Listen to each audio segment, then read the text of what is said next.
तो बहुत सारी चीजें भगवान ने बांटी, काम बांटा, चीजें बांटी, लेकिन जब मस्ती बांटने का वक्त आया तो थोड़ा ज्यादा उदारता के साथ पंजाब को बांट दी कि चलो भाई,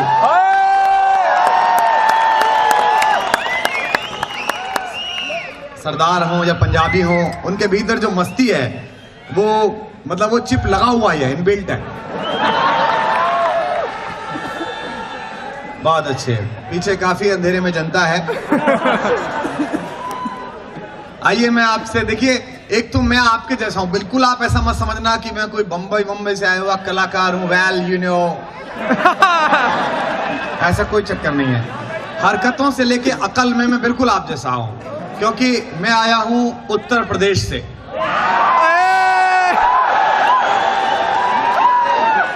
अकल के मामले में हम लोग साड़ू हैं, हरकतों के मामले में भी। जो आगे लोग बैठे हैं उनसे खास तौर पर अनुरोध है, खासकर जो बच्चे हैं, ये किसका सिग्नेचर है? बेटा बैठ जाओ, थोड़ी देर के लिए उठा लीजिए। नहीं, इसमें क्या शर्म करना, यही तो हमारी यूएसपी है एकमात्र। ये जो बच्चे हैं, ये जो जनसंख्या है, यही हमारी क्षमता है, यही हमारा काम है।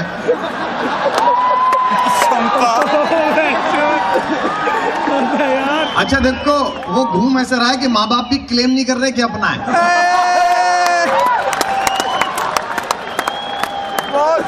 बहुत अच्छे। इस देश में पिछले 64 साल में जो कुछ अच्छा हुआ उसमें विदेशी मदद थी, जो कुछ बुरा हुआ उसमें विदेशी हाथ था। केवल एक ही काम दिन रात मेहनत करके हमने किया,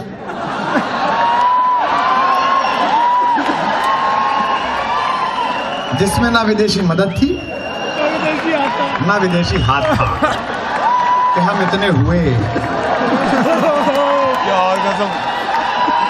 बहुत सही।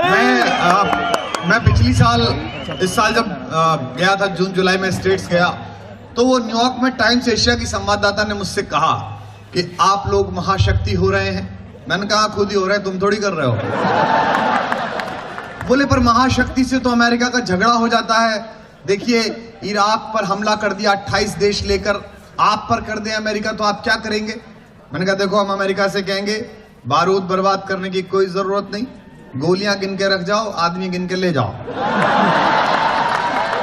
अपन अगली साल दोबारा बना देंगे, क्या सी दिक्कत आ रही है?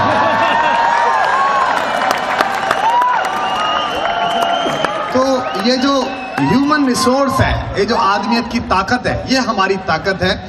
अभी मैं चंडीगढ़ एयरपोर्ट उतरा तो वो 22 सीटर आता है दिल्ली से, बस वो चल देता है तो पता नहीं चलता पहुंचेगा कि नहीं पहुंचेगा। विनोद खन्ना साहब और कई लोग थे, तो मुझे एक नेता ने कहा एयरपोर्ट पर उतरते ही कि कुमार साहब पक्की खबर है, सरकार गिरेगी। मैंने कहा वो तो ठीक है, पर कितना?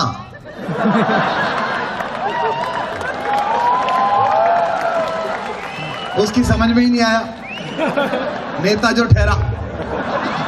बोला लेकिन हम उत्साह में हैं, राहुल गांधी जी हमारी पार्टी के सचिन तेंदुलकर हैं। मैंने कहा बिल्कुल ठीक, सचिन को भी राजनीति कहां आती है? दोनों ही बात नहीं समझा हो। मैं के लोग देख रहा हूं, हंसते मुस्कुराते प्रोफेसर्स देख रहा हूं। ये बहुत मुश्किल काम है कि अध्यापक मुस्कुराए। क्षमा करिएगा, मैंने भी बहुत साल यूनिवर्सिटी में पढ़ाया है, मास्टर और मनहूस लगभग पर्यायवाची होता है। सभी ऐसे नहीं होते, आप लोग अच्छे हैं। आप किसी ज्यादा विद्वान प्रोफेसर को सुबह सुबह कैंपस में देखो, उसका चेहरा देख के ऐसा लगता है कि पेट की किसी पुरानी बीमारी से पीड़ित है, और सुबह इसे अपेक्षित सफलताएं नहीं मिल पाई हैं। वो गुरु शब्द के साथ ही गंभीर लगा हुआ है, गुरु गंभीर। लेकिन ऐसा नहीं है, जब तक आप मुस्कुराएंगे नहीं, जब तक दोस्ती का रिश्ता नहीं रखेंगे, तब तक कैसे संवाद होगा?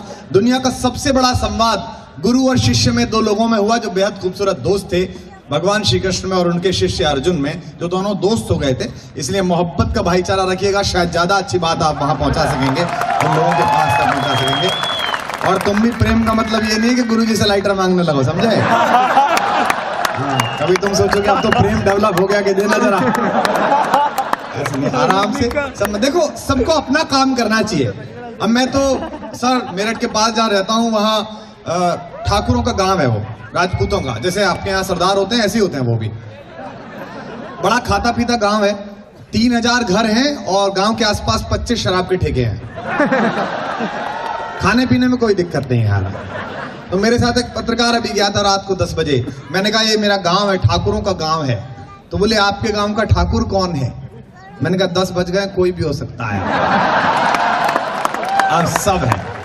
पंजाब में भी 9 बज गए, कोई भी हो सकता है सरदार।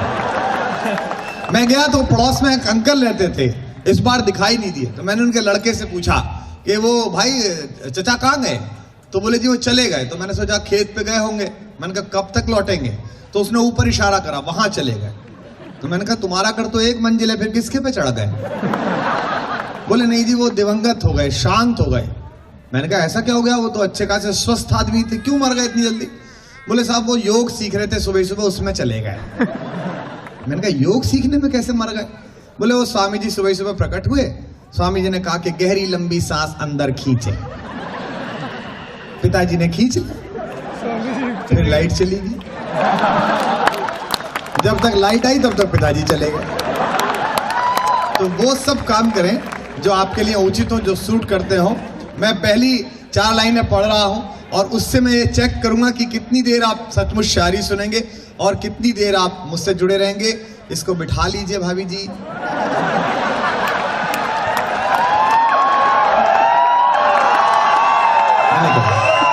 पे क्या है, प्लीज कोशिश कर। थैंक यू भाभी जी, थैंक यू। भाई साहब मेरी ओर से आप आज शाम को चरण छूइए। नहीं इसमें भावना मेरी है, स्पर्श आपका ही रहना है, चिंता नहीं करें।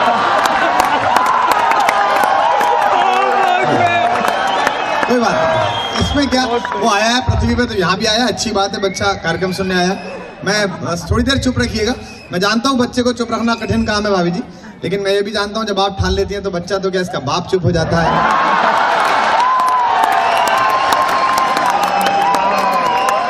घर घर की ये कहानी है, तुम हे मत करो। 2-4 साल बाद तुम भी यही करते नजर आओगे। जब तक बचो तब तक बचो, उसके बाद तो आदमी वैसा ही हो जाता है जैसे सर लोग दिख रहे होंगे तुमको। विवाहित स्त्री की पहचान है कि उसके गले में यहाँ तक मंगलसूत्र लटका रहता है। पुरुष की भी पहचान है, उसका चेहरा ही यहाँ तक लटका रहता है। पता करने की जरूरत ही नहीं होती है। मुझसे एक सरदार जी कह रहे थे, बोले यार ये बताओ ये लड़की मंगलसूत्र क्यों पहनती है, कब पहनती है पहली बार? मैंने कहा देखो जब पहली बार वो वरमाला डालने आती है उस समय मंगलसूत्र पहली बार पहनती है हमारे हिंदू परंपरा में। बोले ये क्यों पहनती है? मैंने कहा देखो इसके माध्यम से बताया जाता है कि इस वाले प्लॉट की रजिस्ट्री होने वाली है। तो बोले उसके चारों तरफ ये 3-4 सहेली क्यों चलती है वरमाला के समय? मैंने कहा जब प्लॉट की रजिस्ट्री होती है तो अड़ोस पड़ोस के प्लॉट लिखाए जाते हैं, नहीं लिखाए जाते हैं कि पूरब में महेंद्र सिंह जी का 400 बीघे और इस तरह। तो बोले पुरुष गले में क्यों मंगलसूत्र नहीं पहनता, उसकी रजिस्ट्री नहीं होती क्या? मैंने कहा नहीं वो सरकारी भूमि है, आओ चलो आओ, वो स्वतंत्र है। लेकिन भाभियां बैठी हैं, मुझे माफ करेंगी, स्त्रियों का हृदय, लड़कियों का हृदय बहुत छोटा होता है, हम पुरुषों का हृदय बहुत विशाल होता है। बिल्कुल बिल्कुल। मैं ऐसे नहीं कह रहा, मैं तर्क से कहूंगा। मुझे पता है कि मैं दुनिया के एक बड़े इंस्टीट्यूट में हूं। महिलाओं का हृदय बहुत छोटा होता है, जीवन भर एक प्रेमी या पति वही बैठा रहता है, छोटा सा होता है। पुरुष का हृदय विशाल होता है, कोई भी आ सकता है, 15, 20, 25, 7-7 आईडी से 12-12 लोग ऐड कर रखे हैं। बड़ा नहीं, आप देखो, आप इसे मानिए, मैं आपको बताता हूं कैसे। आप दिल्ली से कालका के लिए चले ट्रेन पकड़ के और आपके बगल में एक सुंदर कन्या आकर बैठ गई। देखो ये तो कल्पना में ही प्रसन्न हो रहा है। कितने कम में काम चलाते हैं, देखो कितने भोले और कितने अच्छे बच्चे हैं। अब आपको बाय द वे नींद आ जाए, नींद आ सकती है आपको क्योंकि रात को आप 3 बजे तक विभिन्न कार्यों से जागते हैं, और आपका सिर उस लड़की की कंधे पे चला जाए तो वो लड़की क्या करेगी? वो आपको डांट देगी, डपट देगी। उसी समय पैदा हुए 3-4 भाइयों से आपको पिटवा सकती है। वो आपका सार्वजनिक सम्मान करा सकती है पुलिस वालों को बुलाकर। इतने कठोर हृदय की होती हैं ये लड़कियां। अब इसी सीन को पलट के देखिए,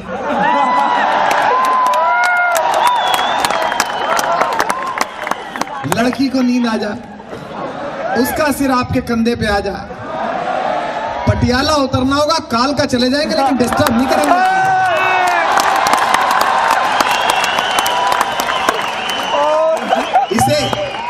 इसे कहते हैं लड़कों का हृदय। लड़के किसी का दुख नहीं सह सकते, बेचारे परेशान नहीं कर सकते किसी को।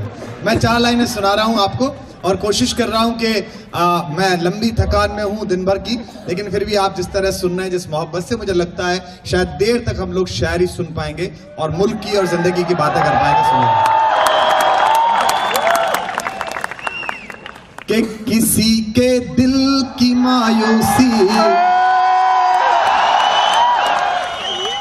किसी के दिल की मायूसी जहां से हो के गुजरी है। आप जरा दाद देते चलना अगली पंक्ति पर कि किसी के दिल की मायूसी जहां से हो के गुजरी है। हमारी सारी चालाकी वहीं पे खो के गुजरी है। हमारी सारी चालाकी वहीं पे खो के गुजरी है। तुम्हारी और हमारी रात में बस फर्क इतना है। दावा करता हूं एक एक इंच उछल जाएंगे अब आप। तुम्हारी और हमारी रात में बस फर्क इतना है। तुम्हारी सो के गुजरी है, हमारी रो के गुजरी।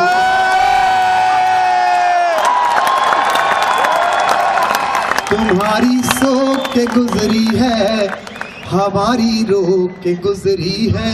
और 4 पंक्तियां सुनिएगा कि मेरा जो भी तजुर्बा है तुम्हें बतला रहा हूं मैं।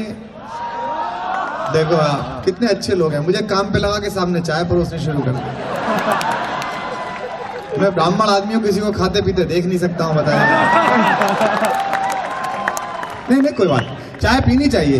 गीता में भगवान श्री कृष्ण ने अर्जुन से कहा है कि चाय पीनी चाहिए। है की बात नहीं है, ढंग से गीता पढ़ो। उसमें एक श्लोक में भगवान अर्जुन से कहते हैं, अर्जुन त्वया चापी मया चापी। तू भी चाय पी, मैं भी चाय पीता। भाई दोनों थक गए होंगे, लेक्चर से लंबा लेक्चर था। आपको पता है कि अर्जुन क्यों लड़ा? अर्जुन लड़ नहीं रहा था। अर्जुन ने कहा तो मैं तो नहीं लड़ूंगा, ये तो चाचा है, ये तो गुरु जी है, मैं कैसे मारूंगा। कृष्ण जी समझ गए कि चेला अड़ गया, अब नहीं लड़ेगा। पर कृष्ण जी भी क्या टैलेंटेड टीचर थे, जाति के यादव थे। उन्होंने बांसुरी बजाई, उनके खानदान में मुलायम जी और लालू जी बांसुड़ा बजा रहे हैं। देखिए बड़े आदमी थे, उनको तुरंत समझ में आ गया कि कैसे इसको डील करना है। मैकेनिकल के रहे होंगे। उन्होंने उसे खड़ा कर लिया मैदान में। गर्मियों के दिनों में महाभारत हुई थी कुरुक्षेत्र में, हरियाणा में। खड़ा कर लिया मैदान में और 700 श्लोक की संस्कृत की गीता सुनाई उसे। और श्लोक सुनाने के बाद उससे पूछा कि बेटा लड़ेगा कि और श्लोक सुनाओ। बोला गुरुजी कट के मर जाऊंगा पर श्लोक नहीं सुनूंगा मैं आपसे। तो शायद इसीलिए वो लड़ गया, क्योंकि हरियाणा तो आप जानते हैं अपने आप में अद्भुत जगह है। देख लो, 2 लोग छोड़ रखे हैं हरियाणा ने। 2 लोग पूरी मार्केट को चुनौती दिए हुए हैं, एक बाबा और एक बेबी। एक स्वामी रामदेव जी, एक मल्लिका शेरावत। एक सुबह को नहीं सोने देता, एक रात को नहीं सोने देता।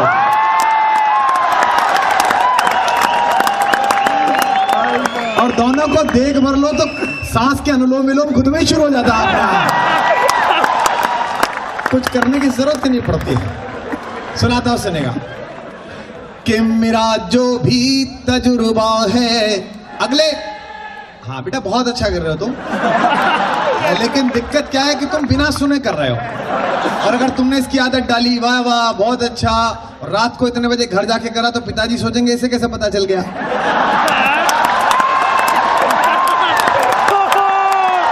तो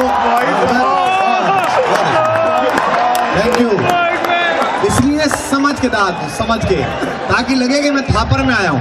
मुझे लगना चाहिए, मुझे ऐसे नहीं लगे मैं किसी मतलब ITI में घूम रहा हूं। आपका बड़ा नाम है, निवेदन करता हूं सुनेगा कि मेरा जो भी तजुर्बा है। ये बच्चे बहुत अच्छे, इन्होंने बड़ी मेहनत की। जो हमारे कन्वीनर्स हैं, क्या नाम है उसके लड़के का? नितिन। कहाँ गया वो? भाग गया क्या बिना पेमेंट दिए? अच्छा है, वाह, बड़ा खाता पीता बच्चा है।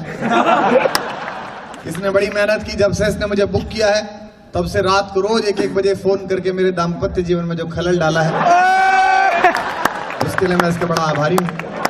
रोज 1 बजे पूछता था, और सर क्या कर रहे हैं? मैंने कहा आ रहा हूँ, करके ही बताऊंगा। मैं कविता पढ़ रहा हूँ, क्या कि मेरा जो भी तजुर्बा है तुम्हें बतला रहा हूं मैं। अब महसूस करना पंजाब वालों, हीर रांझा की जगह है, सोनी महिवाल की जगह है। मोहब्बत जवान करो आज की रात। कि मेरा जो भी तजुर्बा है तुम्हें बतला रहा हूं मैं। कोई लब छू गया था तब के अब तक गा रहा हूं मैं। कोई लब छू गया था तब के अब तक गा रहा हूं मैं।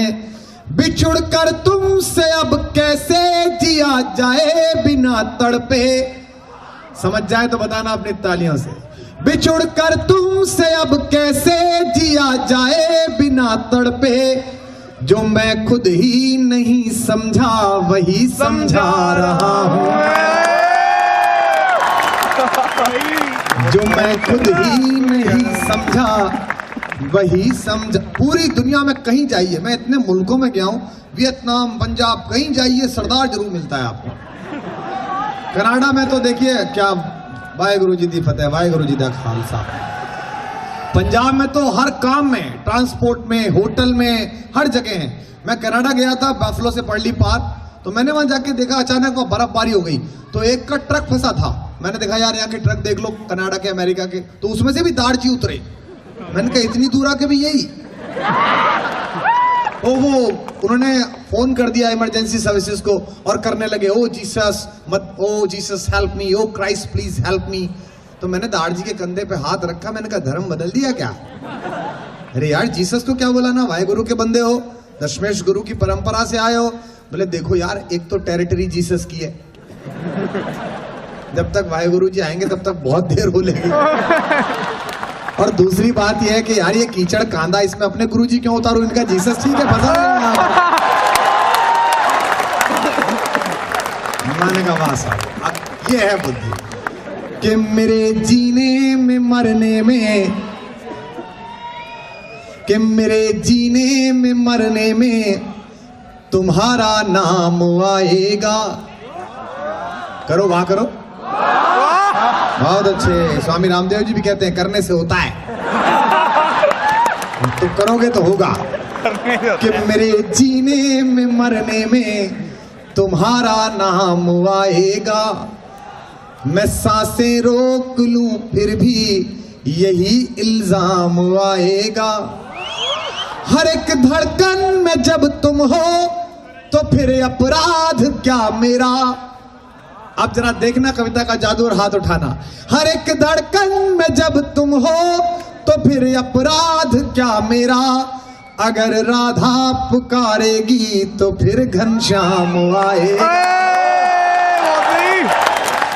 अगर राधा पुकारेगी तो फिर घनश्याम आएगा।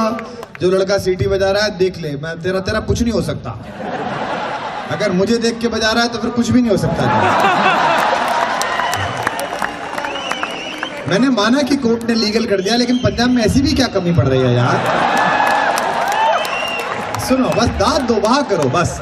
अभी मैं देख रहा हूँ कुछ खूबसूरत चेहरे हैं जो वाह नहीं कर रहे हैं, दांत नहीं दे रहे हैं। आप तो इतना अच्छा सुन रहे हैं पीछे वाले, मैं उनको समर्पित करता हूँ। सुनिएगा कि हमारे शेर सुन करके भी जो खामोश इतना है।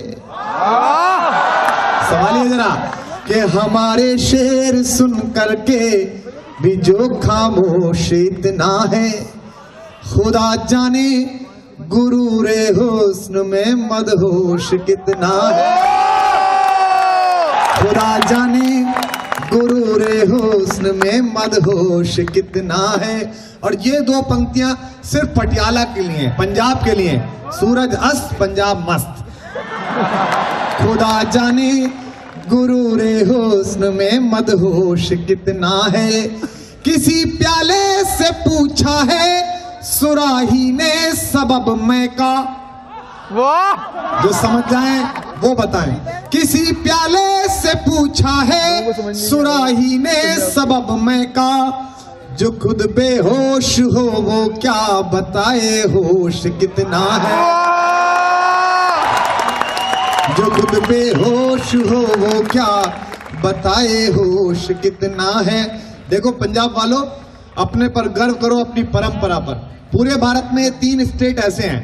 मैं एक बार दिल्ली से लखनऊ गया था शताब्दी में, तो मेरी बगल में एक अंग्रेज आके बैठा। उसने मुझसे कहा कि आप तो कुमार विश्वास हैं। मैंने अच्छा, वहां तक बात पहुंच गई। बोले नहीं नहीं, मैं JNU में हिंदी का प्रोफेसर हूं, भारत की नागरिकता ले रहा हूं। मैंने कहा स्वागत है, अपने यहाँ करोड़ 2 करोड़ तो बिना नागरिकता के आ जाते हैं, बात नहीं, आपका बहुत स्वागत है। तो बोले कि यहाँ कैसे रहना है, लोगों के विषय में बताइए। मैंने कहा आराम से रहिए, अच्छे लोग हैं, 3 राज्यों से थोड़ा ठीक से बातें करिए। बोले कौन कौन? मैंने कहा पंजाब, हरियाणा और यूपी। बोले ये भारत नहीं है क्या? मैंने कहा नहीं, ये महाभारत है। बोले हाउ आई विल रिकॉग्नाइज, मैं पहचानूंगा कैसे? मैंने कहा 9 घंटे में तेरा ऐसा ओरिएंटेशन करा दूंगा कि उतरते ही चेहरा देख के बता दिया करेगा कौन सा आदमी है। बोला thank you, I am very thankful in advance. थोड़ी देर बाद सामने से एक चौधरी साहब आए, मूंछ वाले। मैंने कहा देखिए हरियाणा है। बोले बातचीत कैसे शुरू करूं? मैंने कहा शब्द की जरूरत ही नहीं है, मूंछ पर ताव दे 3-4 बार। अंग्रेज ने 3-4 बार ताव दिए, चौधरी इरिटेट होकर उठा 2 लपड़ मारे। बोले ससुरे का खेत है नहीं, हल चला रहे आप।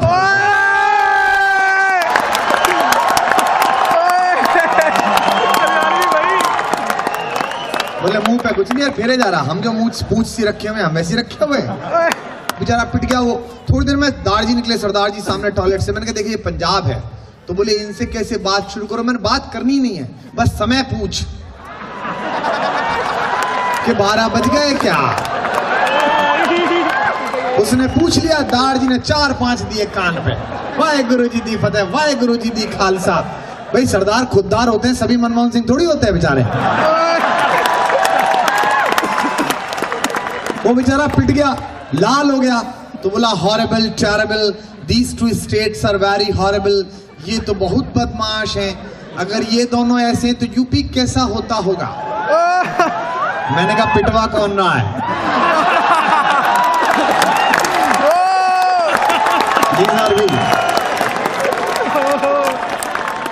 तब पंक्तियां सुनाता हूं, सुनेगा, निवेदन करता हूं। एक, अब आप मेरे लायक हो गए तो मैं पहली मुक्तक सुना रहा हूं। अब तक तो मैं आपके साथ बातचीत कर रहा था, अब मैं पहली 4 लाइनें सुना रहा हूं। इसकी पहली लाइन पर जो वहां आ जाएगी उससे मैं समझूंगा कि आप लोग कितनी पोइट्री सुन रहे हैं और कितना ये सब बाकी जो मैं कर रहा हूं वो सुनना है। निवेदन करता हूं, सुनेगा। कि कोई पत्थर की मूरत है, किसी पत्थर में मूरत है। लड़कों को कई चेहरे याद आ गए। कि कोई पत्थर की मूरत है, किसी पत्थर में मूरत है। लो हमने देख ली दुनिया जो इतनी खूबसूरत है। जाग कर दाद दीजिए। लो हमने देख ली दुनिया जो इतनी खूबसूरत है। जमाना अपनी समझे पर मुझे अपनी खबर ये है। आदि पंक्ति मैं बोल रहा हूं, आदि आप बोल दें तो हाथ उठा देना तालियों में। जमाना अपनी समझे पर मुझे अपनी खबर ये है। तुझे मेरी जरूरत है, मुझे तेरी जरूरत है। मुझे तेरी जरूरत है। लोग कह रहे हैं कि आप कहाँ राजनीति के चक्कर में फंस गए, शायरी करते हो मोहब्बत की, कहाँ इनके चक्कर में फंस गए। हमने कहा नहीं, हम करने नहीं आए, हम बदलने आए, सारे घर के बदल डालेंगे। 4 पंक्तियां पढ़ रहा हूं उस अहंकारी राजनीति के नाम जिसको बहुत गुरूर है। पंजाब की मिट्टी ने ऐसे बहुत गुरूर तोड़े हैं जिनको यह अहंकार था कि 500 साल हिंदुस्तान का शासन हो गया है। उनके गुरूर गुरुजी ने अटक में अपना घोड़ा उतार कर तोड़ दिया था। मैं वहां से पढ़ रहा हूं, सुनेगा। कि स्वयं से दूर हो तुम भी, एक एक शब्द बदलूंगा, हर शब्द पर अपनी वाह की डेंसिटी बढ़ाते चलना। कि स्वयं से दूर हो तुम भी, स्वयं से दूर हैं हम भी, बहुत मशहूर हो तुम भी, बहुत मशहूर हैं हम भी, बहुत मशहूर हो। हिंदुस्तान के युवा नेता को पंजाब में लड़के लड़कियां नशेड़ी दिखाई देते हैं, ये जनता दिखाई नहीं देती जो पूरे हिंदुस्तान का भविष्य बनाती है, जहां से आईएएस निकलते हैं, जहां से आईपीएस निकलते हैं। कि बहुत मशहूर हो तुम भी, बहुत मशहूर हैं हम भी, बड़े मगरूर हो तुम भी, बड़े मगरूर हैं हम भी। अब इस पलट पर ऐसी तालियां हो कि टेडी बियर की नींद खुल जाए दिल्ली में। बड़े मगरूर हो तुम भी, बड़े मगरूर हैं हम भी, अतः मजबूर हो तुम भी, अतः मजबूर हैं हम भी, अतः मजबूर हो तुम भी, अतः मजबूर हैं हम भी। वो लाइट कम पड़ गई क्या? मैं और मंगवा दूं अगर कम पड़ गई हो तो। एक 4 लाइनें पुरानी सुना रहा हूं जिनको सुनाए बिना मेरा काम नहीं चलता और सुने बिना आपका नहीं चलता। कि कोई दीवाना,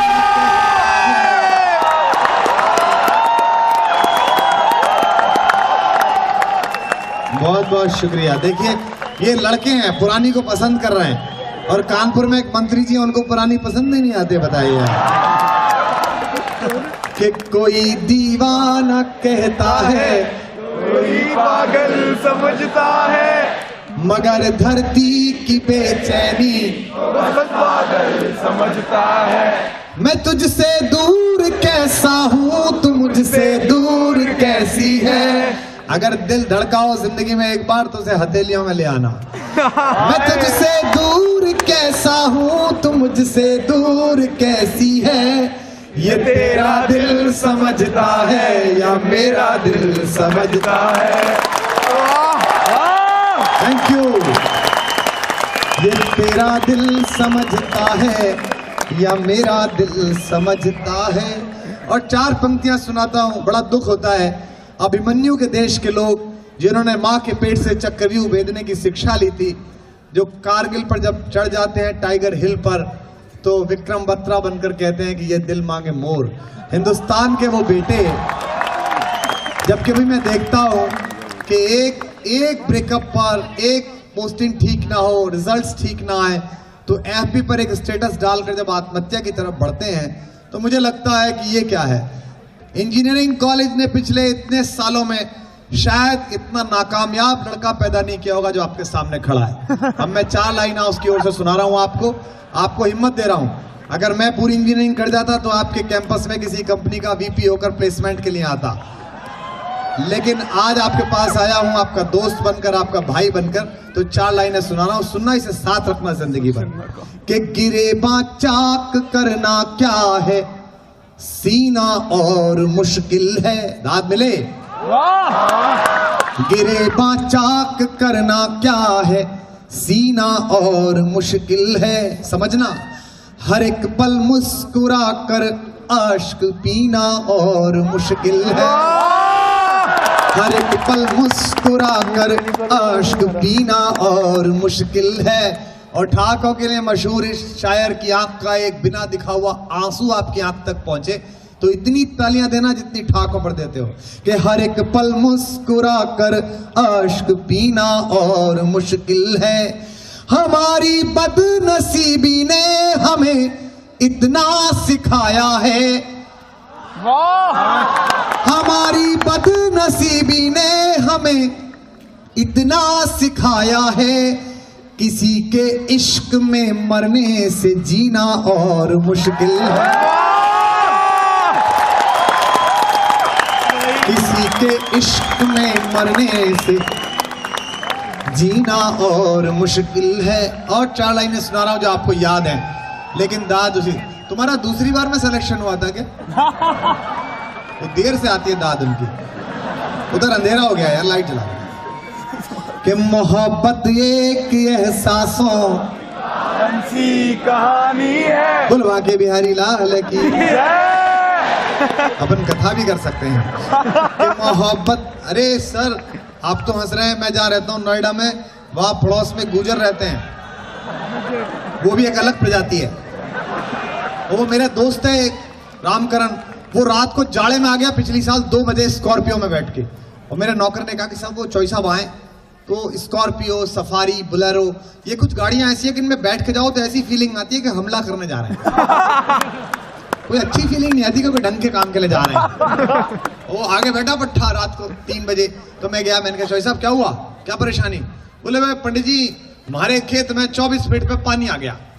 मैंने कहा और क्या विस्की आती है? बोले नहीं वो 250 बीघे का नया जो खेत खरीदा है जमुना के पार, उसमें आ गया, और पड़ोस के खेत में तो 70 फीट में नहीं निकल रहा।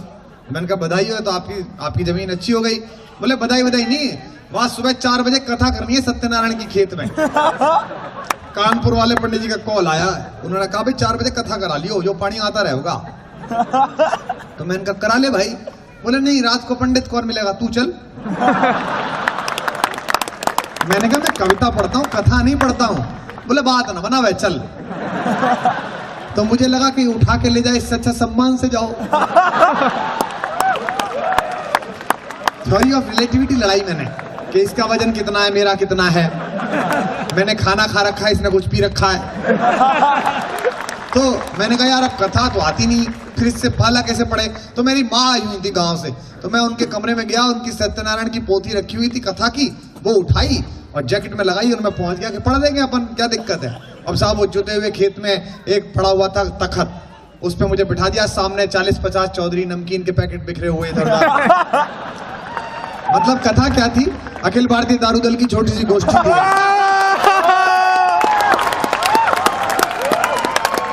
बोले हाँ भाई पंडित शुरू हो जा। तो मैंने कथा शुरू की कि एकदा नैमिषारण्ये, तो कथा चलती रही बहुत देर तक। वो हवा चली तो 5-7 पन्ने उड़ गए किताब के। तो मैंने थोड़ी देर बाद कहा और इसके साथ कथा समाप्त हुई। तो चौधरी बोला तू मैंने नशे में समझ रहे? अब कथा का समाप्त हो गई, इसमें लीलावती कलावती तो आई नहीं। मैंने कहा देख चौधरी, लीलावती कलावती भले घर की औरत हैं, या आधी रात किसी के खेत में तो नहीं जाती हैं जो तू बुलाना चाह रहा है। घर पे करा दोनों आएंगी, तब पढ़ता हूं सुनेगा। दांत उसी तरह देते चलिए कि मोहब्बत एक एहसासों की पावन सी कहानी है। कभी कबीरा दीवाना था, कभी मीरा दीवानी है। यहाँ सब लोग कहते हैं मेरी आंखों में आंसू है। फिर बताइए आखिरी आदमी तक। यहाँ सब लोग कहते हैं मेरी आंखों में आंसू है। जो तू समझे तो मोती है, जो ना समझे तो पानी है।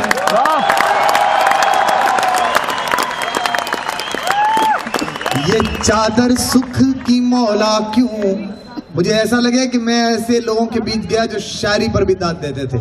ऐसा ना हो जाए कि अखबार के लोग यहाँ आए हुए मिलने, वो ये छाप दें कि ये खबर छापी सुबह के अखबार ने, रात भर नाची नर्तकी अंधों के दरबार में।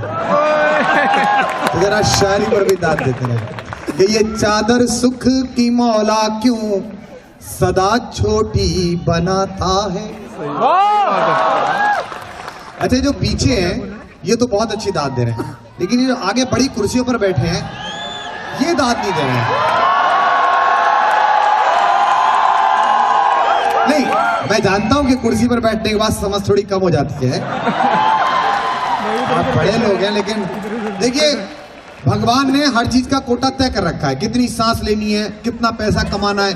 अगर सांस कम ले ली आपने, भाई देव का इस दुर्घटना में कोई आदमी चला जाए तो उसे वो 25 सांस पूरी करने अगले जन्म में आना पड़ता है। तो तालियों का भी कोटा है इस जन्म का, उसे इसी जन्म में बजा लो, नहीं तो अगले जन्म में बजाने के लिए आना पड़ेगा फिर आप।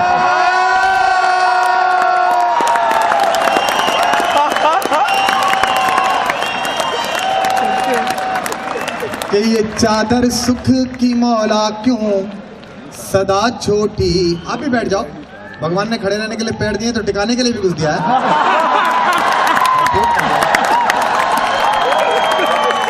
नहीं ऐसा देखो, डार्विन ने कहा है कि शरीर के हर अंग का इस्तेमाल करें,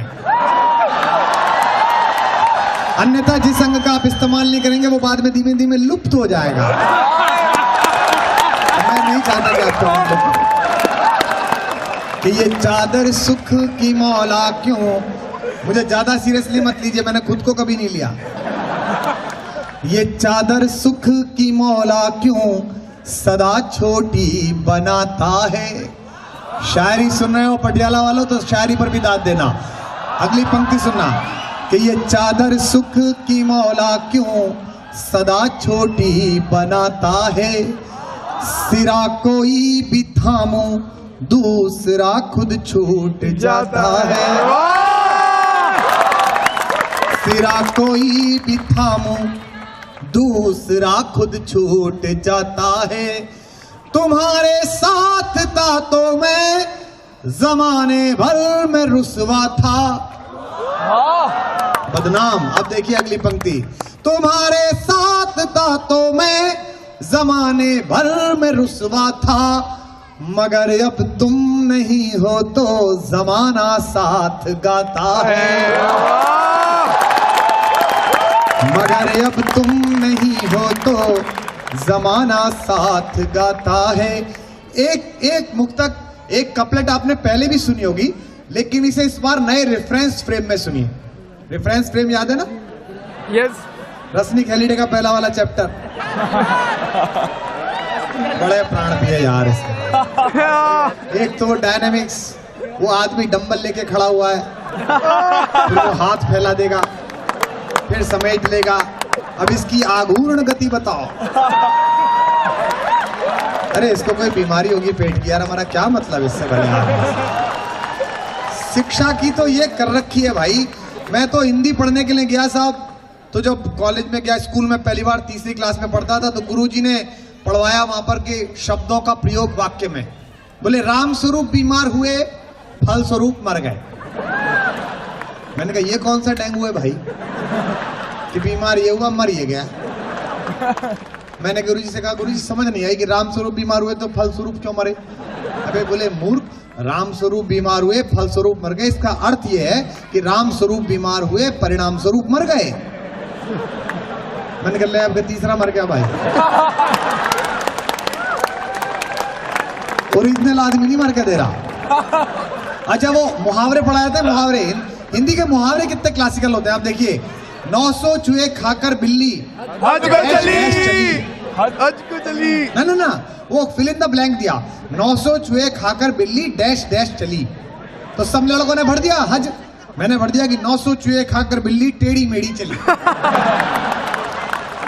तो गुरुजी बोले कि क्या इम्प्रैक्टिकल बात करी है तूने। अबे 900 चूहे खाकर बिल्ली हज को जाती है। मैंने कहा देखो जी, एक तो मैं हिंदू आदमी हूँ, मैं भेजूंगा तो हरिद्वार भेजूंगा, हज का भेजूंगा इसे, वैष्णो देवी भेजूंगा इसको। और दूसरे मैंने कहा जी वो तो आपकी शर्म थी कि मैंने चला दी, वरना 900 चूहे खा के बिल्ली टस से मस नहीं हो सकती। आप क्या बात कर रहे हो।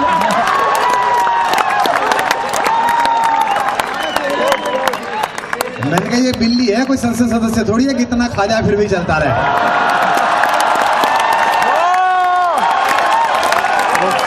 तो ये हमारा दिक्कत। अब जैसे हिंदी और अंग्रेजी दोनों बताती है, पंजाबी अपना बताती है। मेरे को पंजाबी बहुत प्रिय है। मेरी जो पहला अपॉइंटमेंट हुआ तो श्री गंगानगर के कॉलेज में हुआ, वहाँ सब पंजाबी बोलते थे, तो मेरे को अंदर से पंजाबी से इतनी फील आई। फिर नुसरत फतेह अली खान सुनने लगा, बुल्ले शाह सुनने लगा, तो पंजाबी अच्छी लगने लगी और समझ आने लगा आराम से। सब कुछ समझ में आ गया कि छीतर पढ़ना किसे कहते हैं। हालांकि पढ़े नहीं, लेकिन मैंने समझ लिया कि कैसे कहते हैं। लोड नहीं का मतलब वो वाली लोड नहीं जो तकिया डाल के कहते हैं, कैसी की लोड नहीं। धीमे धीमे समझ आने लगा। जैसे हिंदी में हमने पढ़ा कि राधा और कृष्ण में प्रेम प्रकट हुआ, तो हमें पता चला कि प्रेम पवित्र चीज है, भगवान की तरह प्रकट होती है। लेकिन 9th क्लास में जब हमने मिल्स पून के उपन्यास पढ़े तो उसमें लिखा कि फॉल इन लव। मैंने कहा ये गिर क्यों गया। बाद में मैंने उनकी फिल्में देखी, तब मुझे पता चला कि इनके यहाँ तो प्रेम गिरी हुई हरकतों से शुरू होता है, इसलिए गिर गया है। अच्छा पढ़ाने में भी क्या है साहब, वो 9th में आ गई टिग्नोमेट्री, उसने बड़ी पढ़ा एक्स बराबर मान लो। बाप की माननी रे तेरी मान ले। अच्छा x बराबर कितनी मान लो, बट्टा x हर चैप्टर में बदल जाता है। x नहीं हो गया, विपाशा बसु हो गई, हर सीजन में नया प्रेमी, यार हद हो गई यार। वो अर्थमेटिक उसका भी बाप, 10 आदमी एक खेत को 20 दिन में जोतते हैं, तो 20 आदमी उसी खेत को कितने दिन में जोतेंगे? भाई जब खेत एक बार जुत लिया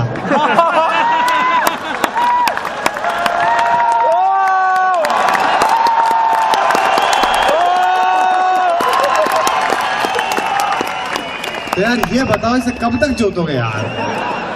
और पंजाब ने, हरियाणा ने और उत्तर प्रदेश ने अंग्रेजों से वो बदला लिया है जो कोई नहीं ले पाया। अंग्रेजों ने 200 साल हमारी जबान हिंदी को खराब बोलकर जो हिंदी की बेइज्जती की है, हम लोग पिछले 62 साल से वो अंग्रेजी के साथ कर रहे हैं।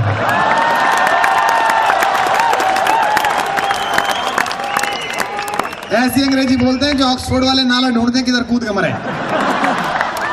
अभी मैं एक चौधरी साहब के घर गया था नोएडा में, बड़ी कोठी बनाई है, 50 करोड़ रुपया मुआवजा मिला है, 5वीं मंजिल पे स्विमिंग पूल बनाया है। तो मैं गया तो उनकी पत्नी ने मुझसे कहा कि भाई साहब चाय पियेंगे? मैंने कहा भाभी जी मुझे एसिडिटी है। बोले मेरे मोबाइल से कर लो। मैंने कहा एसिडिटी एसटीडी थोड़ी है।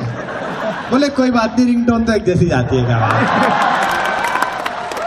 वो टीवी पे अबू सलेम दिख रहा, अबू सलेम, तो गौर से देखने लगी। मैंने कहा आप जानती हैं इसे? मैंने कहा यार देखो जीके देखो चौधरन।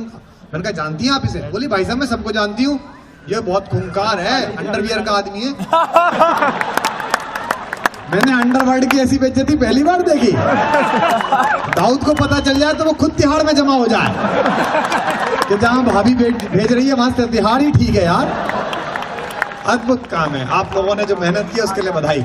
अब मैं आपको वो 4 लाइनें सुना रहा था, नए रेफरेंस फ्रेम में सुनिएगा। पिछले साल हमारी एक टेनिस खिलाड़ी ने शादी कर ली। मैं आपका दुख समझ सकता हूं, मैं भी आप ही की तरह इतना ही दुखी हुआ। नहीं मुझे इस बात से कोई आपत्ति नहीं कि उन्होंने शादी कर ली। किसी भी पिच पर ढंग से नहीं खेल पा रही थी तो एक पिच और ट्राई करा, कोई बात नहीं। मुझे आपत्ति इस बात से है कि उन्होंने जिंदगी भर शोहरत हिंदुस्तान से ली और शौहर पाकिस्तान से लिया। मैंने तो उन्हें SMS भी भेजा था कि देवी अगर हिटर ही लेना है तो हमारे यहाँ भी यूसुफ पठान है, का इतना लंबा जा रही हो? मैंने मित्तल तूने बनानी है। मैंने कहा ये तो छक्के मारता है, वो तो है ही। यहाँ से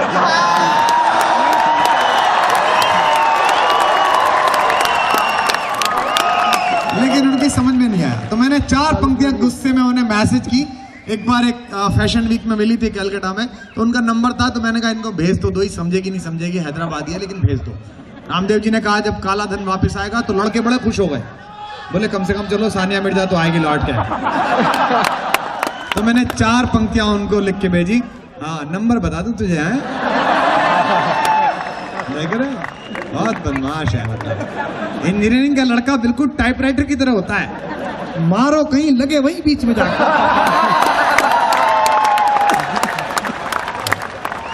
इसको कोई मतलब नहीं कि कविता क्या सुना रहा, नंबर बता दो बोले।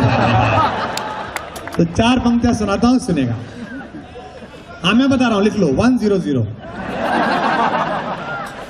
कि समंदर पीर का अंदर है लेकिन रो नहीं सकता। खुददारी देखना हिंदुस्तानियत की और दाद देना। कि समंदर पीर का अंदर है लेकिन रो नहीं सकता। ये आंसू प्यार का मोती है, इसको खो नहीं सकता। मेरी चाहत को दुल्हन तू बना लेना, मगर सुन ले। अब बताना रावलपिंडी तक तालियां पहुंचे, ऐसी तालियां देना। मेरी चाहत को दुल्हन तू बना लेना, मगर सुन ले। जो मेरा हो नहीं पाया वो तेरा हो नहीं सकता। जो मेरा हो नहीं पाया वो तेरा हो नहीं सकता। क्या क्या धर्म है ये, क्या विशेषता है। एक बार सजा मिल गई थी एक हिंदू को, एक मुसलमान को, एक सरदार जी को, एक ईसाई को फांसी की एक साथ। तो वो ईसाई गया, उसने बाइबल की 3-4 राइम्स पढ़ी, फांसी का फंदा दबा, वो खटका खराब हो गया, अचानक कुछ हो ही नहीं पाया, उसको उसकी सजा माफ हो गई। थोड़ी देर बाद फिर एक ब्राह्मण गया, हिंदू गया, उसने गीता का पाठ करा, उसका खटका खराब हो गया, वो भी छोड़ दिया गया। लास्ट में सरदार जी का नंबर आया, उन्होंने कहा चढ़िए, आपकी कोई अंतिम इच्छा? बोले इच्छा कुछ नहीं, सबसे पहले इसका खटका सही कराओ और तीनों को बार बार दोबारा लगाओ। तो आपको 4 लाइनें सुनाता हूं, सुनेगा। कि बस्ती बस्ती घोर उदासी, कोई बात नहीं, उसको जोश आ गया एक बच्चे को, गया आ जाओ। कि बस्ती ऐसा आ जाता है। मैंने एक बार एक कविता सुनाई वीर रस की, तो सुबह ही सुबह एक लड़का अपने घर गया, उसने माँ से कहा कि माँ मैं तेरे खून का कर्ज चुकाना चाहता हूँ, मैं तेरे दूध का कर्ज चुकाना चाहता हूँ।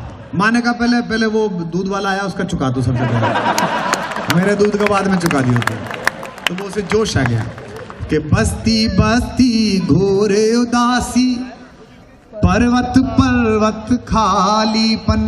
वाह बेटा, इतने चक्कर तो तेरे माँ बाप ने फेरों पे नहीं लिए जितने तेरे यहाँ के लिए। बच्चों के साथ यही दिक्कत है, पहले इन्हें बोलना सिखाओ, बाद में चुप रहना।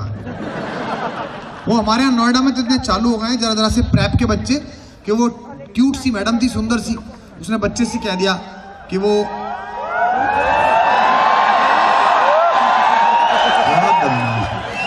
उसने बच्चे से कह दिया कि देखो बेटा, जिसे 20 तक काउंटिंग याद है उसे मैं पप्पी दूंगी। तो बच्चे ने कहा कि मैडम 100 तक याद है, क्या स्कीम है बताओ आप। वो तो उसके पिताजी से नहीं पूछी, उसे तो टेबल्स भी याद थे। कि बस्ती बस्ती घोर उदासी। बैठे सर आप, स्थिति तनावपूर्ण किंतु नियंत्रण में। कि बस्ती बस्ती घोर उदासी, पर्वत पर्वत खालीपन, मन हीरा पे मोल लुट गया, घिस घिस रीता तन चंदन। इस धरती से उस अंबर तक दो ही चीज गजब की है। आधी पंक्ति पर वाह करना और पंक्ति पूरी हो जाए तो तालियों का महोत्सव कर देना। इस धरती से उस अंबर तक दो ही चीज गजब की है, एक तो तेरा भोलापन है, एक मेरी दीवानगी है, एक तो तेरा भोलापन है, एक मेरा दीवानापन। एक तो तेरा भोलापन है, एक मेरा दीवानापन। हिंदुस्तान दुनिया का सबसे जवान मुल्क है। ये बात अलग है कि हमारे प्रधानमंत्री जी 76 साल के हैं, राष्ट्रपति जी 80 के आसपास हैं, लेकिन देश बहुत जवान है और अक्सर ये बातें बताता भी रहता है कि जवान है। मैं 4 पंक्तियां पढ़ रहा हूं जवानी के नाम, आपके लिए पढ़ रहा हूं, आपको सलाम करते हुए कि आपने 2 साल में इस देश की फजा बदल दी है। जो लोग घर में बैठकर ये कहते थे कि इस देश का कुछ हो नहीं सकता, आजकल चौराहे पर आकर कहते हैं कि यार कुछ हो तो सकता है, कुछ बदल तो सकता है। जाती है हर उम्र मगर बहता दरिया वापस मोड़े, उसका नाम जवानी है। बहता दरिया वापस मोड़े, उसका नाम जवानी है। थापर के नाम में 2 कपलेट पढ़ रहा हूं जो मैंने हिंदुस्तान के और दुनिया के किसी इंजीनियरिंग कॉलेज में कहीं नहीं पढ़ी। मैं पहली बार यहां पर पढ़ रहा हूं, मुझे लगेगा शायद अच्छा लगेगा।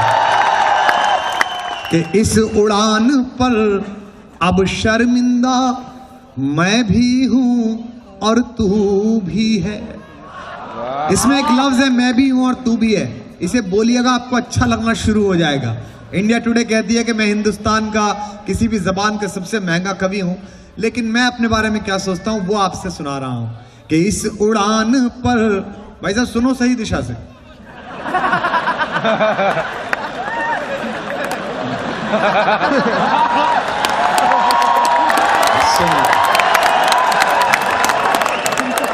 कि इस उड़ान पर मैं ज्यादा देर, देखो मैं क्या करूं, मैं थोड़ा सीरियस हुआ तो प्रभु ऐसा खड़े, मैं ज्यादा देर सीरियस हो जाऊं तो ऐसा लगता है जैसे दरोगा लूना पे बैठ के जा रहा है। अब जरा शायरी पर दाद दीजिएगा। कि इस उड़ान पर अब शर्मिंदा मैं भी हूं और तू भी है। शब्द आप देख लेना, मैं भी हूं और तू भी है, थोड़ा बातचीत जारी रखें। कि इस उड़ान पर अब शर्मिंदा मैं भी हूं और तू भी है।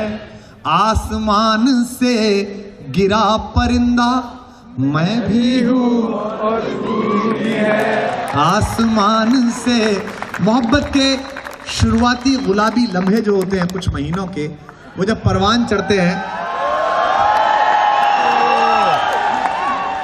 तो अगली जनरेशन के नाम तय हो जाते हैं। लड़का होगा तो क्या रखेंगे, लड़की होगी तो क्या रखेंगे। मैं भी वहीं से गुजरा हूं। गुजरे हैं इश्क नाम के दोस्त एक बुजुर्ग, हम लोग भी बर्बाद उसी सिलसिले में हैं। तो मैं दो पंक्तियों का दर्द सुना रहा हूं कुमार विश्वास का, इसे जरा तालियों से दुलार दे देना कि आसमान से गिरा परिंदा मैं भी हूं और तू भी है।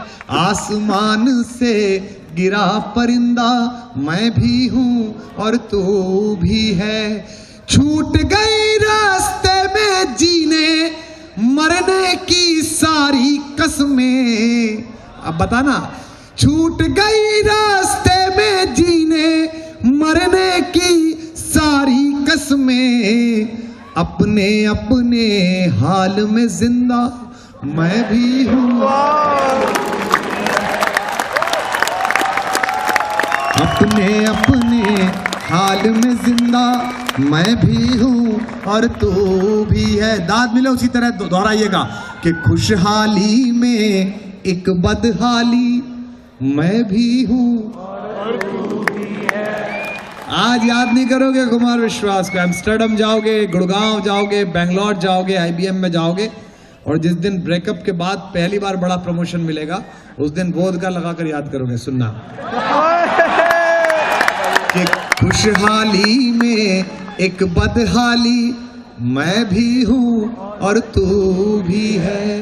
हर निगाह पर एक सवाली मैं भी हूँ और तू भी है। हर निगाह पर एक सवाली मैं भी हूँ और तू भी है। दुनिया कुछ भी अर्थ लगाए हम दोनों को मालूम है। जुड़ना मेरे साथ। दुनिया कुछ भी अर्थ लगाए हम दोनों को मालूम है।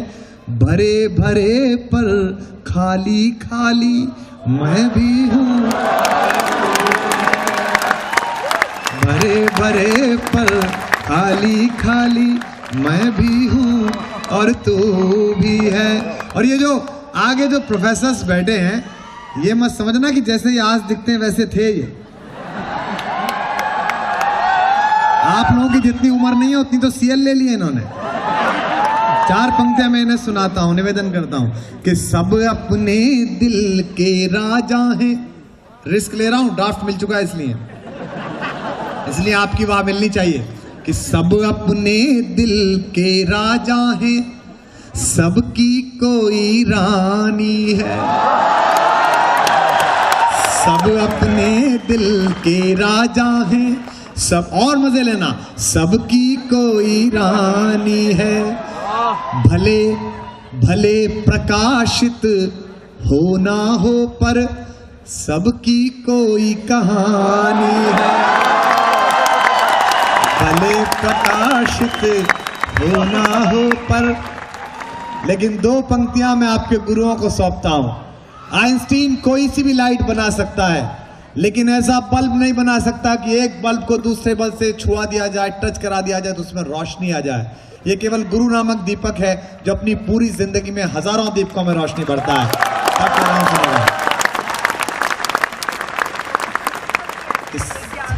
सबकी कोई कहानी। अब सुनिएगा, सब अपने दिल के राजा हैं, सबकी कोई रानी है। भले प्रकाशित हो ना हो पर सबकी कोई कहानी है। बहुत सरल है पता लगाना, इक्वेशन दे रहा हूं बर्नौली की। बहुत सरल है पता लगाना किसने कितना दर्द सहा। बहुत सरल है पता लगाना किसने कितना दर्द सहा। जिसकी जितनी आंख हंसे है उतनी पीर पुरानी।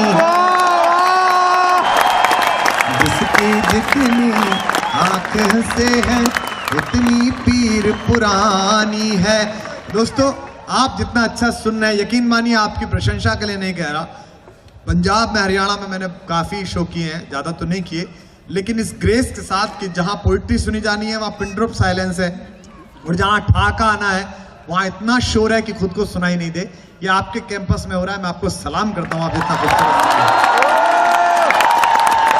मैं आपकी इसी संजीदगी की हिम्मत पर एक गजल के शेर सुना रहा हूँ, शायद किसी IIT IIM में नहीं सुनाया होगा, पहली बार हिम्मत कर रहा हूँ, आप इतना अच्छा सुनना है, सुनेगा कि महफिल हम आर्टिस्ट लोग, हम परफॉर्मर कितने भी थके हुए आए, हमसे कन्वीनर पहली बात ये कहता है कि सर बस फोड़ देना, असर मजा आ जाना चाहिए। उसको कोई मतलब नहीं आप कितने परेशान हैं। चार्ली चैपलिन ने कहा था कि मैं बारिश में टहलना चाहता हूं ताकि दुनिया मेरे आंसू ना देख सके। मैं इस पूरी जनरेशन को जो अपने दुख अपने भीतर रखकर आप तक ठाका पहुंचाती है, मैं उसके लिए गजल का शेर पढ़ रहा हूं, 2 शेर और सुनाऊंगा कि महफिल मुस्काना तो पड़ता है। गजल का कायदा होता है थापर वालों कि समझ में आए तो धीमे से वाह करो और नहीं समझ में आए तो जोर से वाह करो। इससे क्या होता है, पड़ोसी को इंप्रेशन पड़ता है कि अपन अच्छे आदमी के बगल में बैठे हुए थे। जहां आपको शेर समझ में ना आए, आप गजल को ऐसे सुनो जैसे पहली बार कैंपस में आपने इंग्लिश मूवी देखी थी। समझ में थोड़ी आई थी। जब मैं फर्स्ट ईयर में गया तो वो पट्टों ने वो शिंडलर्स लिस्ट दिखाई मुझे। अब हो क्या यार, मैं छोटे से कस्बे से गया था, संतोषी माता से आगे फिल्म नहीं देखी थी मैंने लाइव। अब वो फाइनल ईयर वाला जो खलीफा होता है वो पीछे बैठ जाता है और आपको टीवी दिखाता है, फिल्म दिखाता है। अच्छा वो ऐसा बिहेव करता है जैसे अरिस्टोटल का पोता हो। ऑसम बॉस, वंडरफुल, स्पिलबर्ग का जीनियस, माइंड ब्लोइंग। अच्छा वो इसलिए ऐसा करता है कि वो 19 बार देख चुका होता है। स्पिलबर्ग भी उससे परेशान हो चुका होता है कि रहने दे यार, अब क्यों देख रहा है तू मुझे बार बार। अब वो दिखाता रहता है। मेरे जमाने में जब मैं कैंपस में गया, जेन फोंडा बड़ी मशहूर थी, वो छोटे छोटे शॉर्ट पहनती थी, बड़ी खूबसूरत थी वो। तो उन्होंने मुझे, यार इसमें हो क्या, मैंने थोड़ी ड्रेस डिजाइन की थी उनकी यार। तो वो जेन फोंडा उसने मुझे दिखाई। अब वो मुझसे, अपन बैठ गए पीछे। अच्छा वो पीछे बैठता था तो अपन हर बात पे हाँ करो बोल भी नहीं सकते, कब पीछे से लपड़ मार दे। रैगिंग का जमाना था उस जमाने में। तो वो जेन फोंडा बॉस, ऑसम ऑसम। अब हम लौट आए दिवाली के छुट्टियों में, मेरे को ये पता नहीं, अब वहां लड़के मिले कस्बे के जिनका सिलेक्शन नहीं हुआ था, उनको मैंने रॉब दिया कि जेन फोंडा बॉस ऑसम। अब मेरे को ये पता नहीं था कि जेन फोंडा आदमी है, औरत है, मशीन है, क्या है, बट ऑसम। तो आपको अगर गजल में कुछ समझ में ना आए तो आप औसम समझ के वाह वाह कर देना, ठीक है। कि महफिल मुस्काना तो पड़ता है। मजा लीजिएगा, अगले औसम नहीं, वाह। ये फिर तुम आदत डाल लोगे औसम की, और रात को इतने बजे करोगे तो इस बार भैया मारेगा, कैसे कैसे पता चला औसम। महफिल सुनिएगा। अब शायरी सुनो कि महफिल मुस्काना तो पड़ता है। महफिल मुस्काना तो पड़ता है। अगला मिसरा शायद आपकी वाह मांगता है कि महफिल मुस्काना तो पड़ता है, मुस्काना तो पड़ता है, खुद ही खुद को समझाना तो पड़ता है। शुक्रिया। खुद ही खुद को समझाना तो पड़ता है। महफिल मुस्काना तो पड़ता है। थापर वालों शेर सुना रहा हूं आपको, शायद पहली बार किसी इंजीनियरिंग कॉलेज में शेर सुना रहा हूं। मोहब्बत सच्ची हो जाए तो उसकी आंखों के अलावा कुछ याद नहीं रहता। मेरा भी पीछा करती हैं 2 जोड़ी आंखें।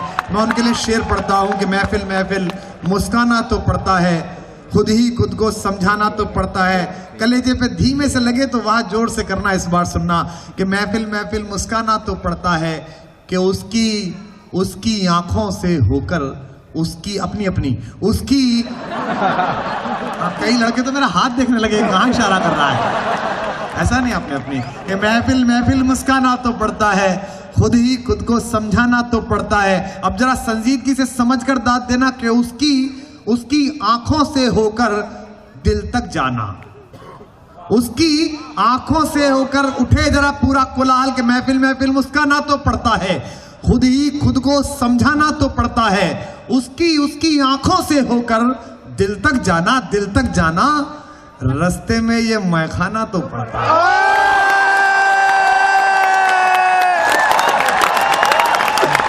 कि उसकी आंखों से होकर औसम, उसकी आंखों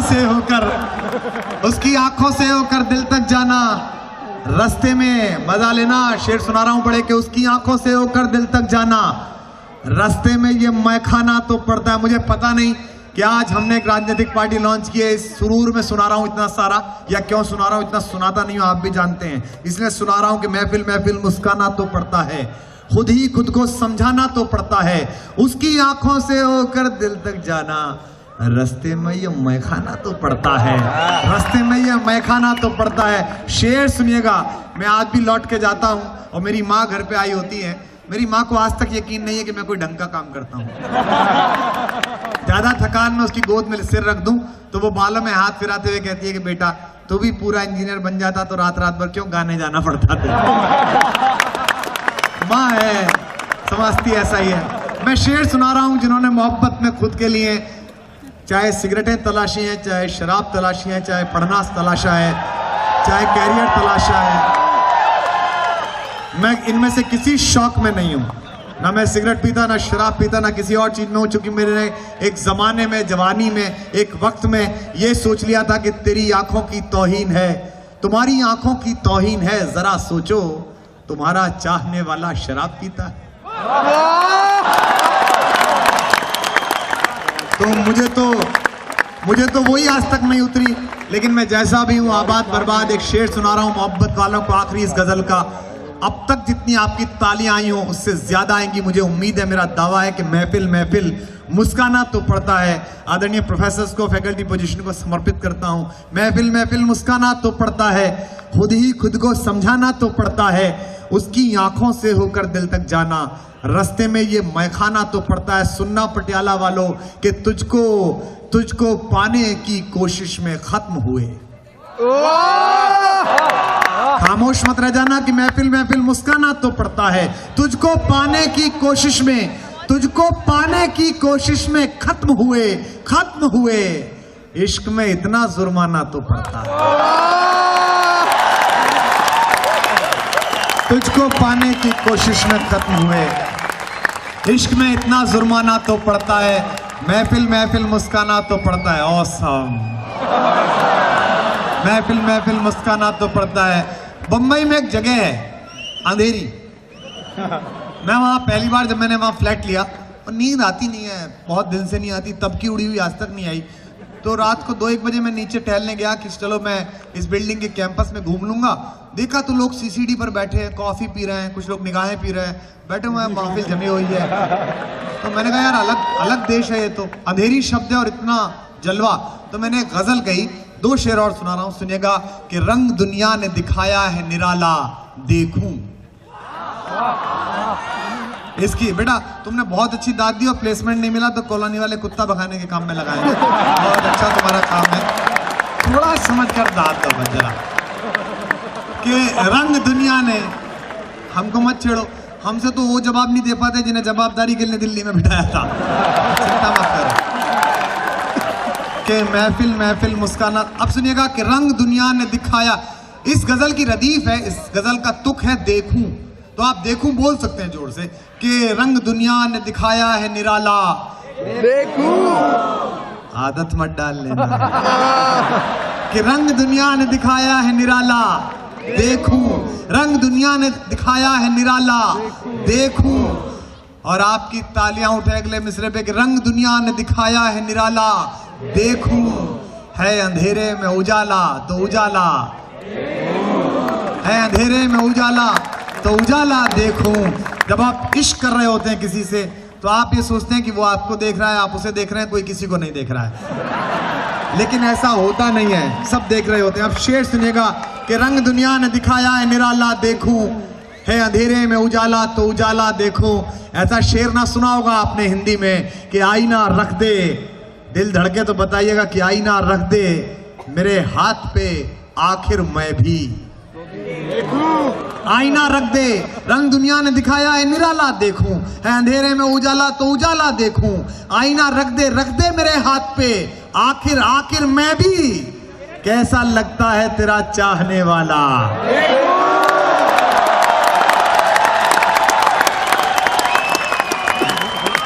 आईना रख दे, आईना रख दे मेरे हाथ पे, आखिर मैं भी कैसा लगता है तेरा चाहने वाला। देखूं, एक छोटा कस्बा है 24 नेशनल हाईवे 24 पर हापुड़ की तरफ जाइए तो एक चादरें लटकी रहती हैं, पिलखवा, बहुत छोटा सा कस्बा है। मैं वहाँ पैदा हुआ, वहाँ मेरे पिताजी माताजी रहते हैं। हम 4 भाई बहन हैं और सबके बड़े बड़े घर नोएडा बम्बई में हैं। वो सब चाहते हैं कि मेरे माँ बाप उनके पास आके रहें। मैं अकेला आदमी जो कहता हूँ ये वहीं रहें। क्यों कहता हूँ? अब शेर सुनना, पंजाब में जो गांव की खुशबू है, जो पिंड की महक है, वो कनाडा तक गई है, अमेरिका तक गई है। मैं एक शेर सुना रहा हूँ कि आईना रख दे मेरे हाथ पे, आखिर मैं भी कैसा लगता है तेरा चाहने वाला। देखूं, अब शेर सुनना कि जिस हवेली से, जिसके आंगन से, आईना रख दे जिसके आंगन से, एम्स्टर्डम के चमचमाते एयरपोर्ट पे थोड़े से आंसू लेकर मैंने शेर कहा। वो आंसू आपकी आंखों में भी कहीं भीगे से आ जाएं तो तालियां देना और मेरे माँ बाप पे महसूस कराना, वो जहाँ कहीं नींद में सोए हों, कि मैं एक नाकामयाबी से निकली हुई एक खुशफहम कामयाबी जरूर हूँ। तब कहता हूँ सुनेगा कि आईना रख दे मेरे हाथ में, आखिर मैं भी कैसा लगता है तेरा चाहने वाला। देखूं, और जिसके आंगन से खुले थे, जिसके आंगन से, पंजाब वालों, कि जिसके आंगन से खुले थे मेरे सारे रास्ते, जिसके आंगन से खुले थे मेरे सारे रास्ते, जिसके आंगन से खुले थे मेरे सारे रास्ते, उस हवेली पे भला कैसे मैं ताला देखूं, उस हवेली पे भला कैसे मैं ताला देखूं। बहुत सारी कविताओं की डिमांड है आपकी। आपको केवल 2 कविता सुनाने का मेरा मन है। एक तो नई कविता, क्यों, हाँ वो भी सुनाऊंगा। तुम कविता मांग रहे हो कि फिरौती? और तिरंगा सुना देना, तिरंगा। ऐसी मांग तो मैंने पहली बार देखी। ऐसी मांग कैसे भरी जाएगी बताइए आप? तो बड़ी कठिन मांग है। मैं वो तो सुनाऊंगा जरूर। आपके साथ एक फोटो। हाँ, मैं घर आता हूँ। तो मैं एक गीत खास तौर पे सुनाता हूँ। नया गीत लिखा है। अब नई कविता लिखी है तो थोड़ी रवा नहीं होती है। जैसे होता है ना, हमारे पड़ोस में एक गुप्ता अंकल रहते थे, 87 साल के थे, तो पार्किंसन हो गई थी। पार्किंसन जानते हैं आप? कंपा बाय, हाथ पैर कांपते हैं। अब क्या कर सकते हैं, हो जाती है। तो वो बाहर बैठे थे जाड़ों के टाइम में हमारे कस्बे में। तो वो एक स्कूटर मैकेनिक हमारा दोस्त था, वो आया तो उसने कहा कि ये कौन है? मैंने कहा ये वो शैलेश है, उसके ताऊजी हैं ये, तो यहाँ बैठे। बोले वो तो ठीक है, पर स्टार्ट करके क्यों छोड़ रखा भाई? मैं जो आपको सुनाने जा रहा हूँ वो मैं आपको जरूर सुनाऊंगा, जो आप कह रहे हैं। एक नई कविता है जो अभी स्टार्ट करके छोड़ी हुई है, लेकिन आप तालियां दे देंगे, आप साथ गा लेंगे, आप ताल में बजा लेंगे, तो मैं IIT KGP जाऊं स्प्रिंग फेस्ट में या मुंबई मूड इंडिगो जाऊं, मैं हर जगह सुनाने की कोशिश करूंगा अगर आप सुन लेंगे। एक नया गीत सुनाता हूं। मोहब्बत का शायर हूं। किसी को देखने के लिए एक पल काफी है, उसे पसंद करने के लिए एक दिन काफी है, उसे इश्क करने के लिए एक साल काफी है, लेकिन उस चेहरे को भूलने के लिए एक जिंदगी छोटी है।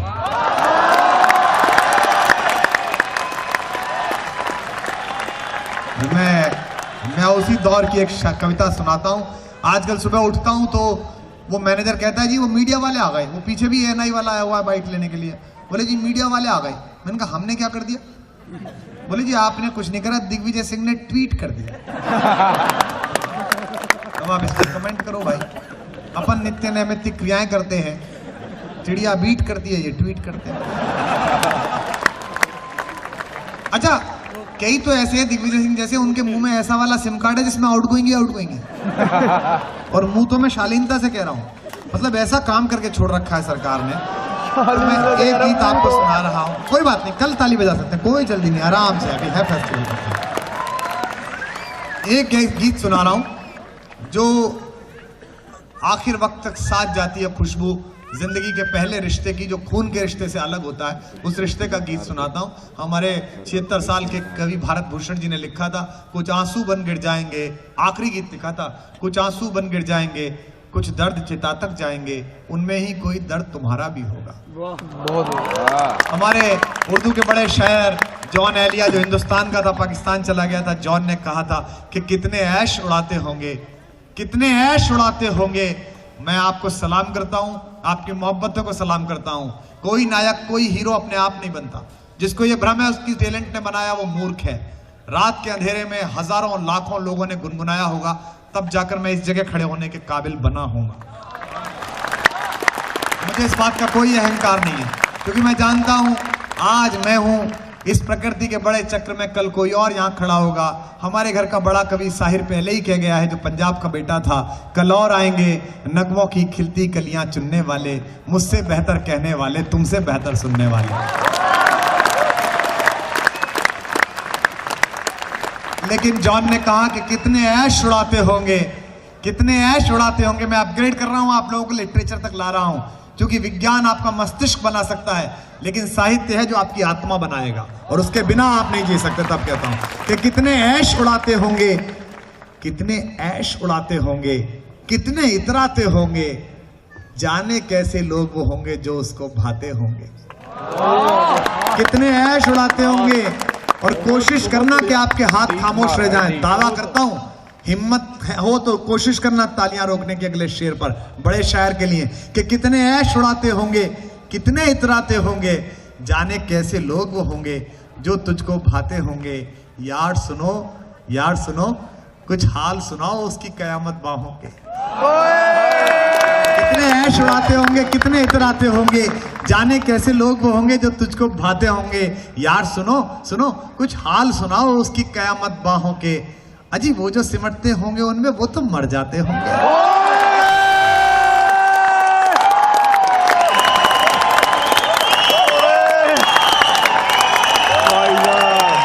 अजी वो जो सिमटते होंगे उनमें वो तो मर जाते होंगे।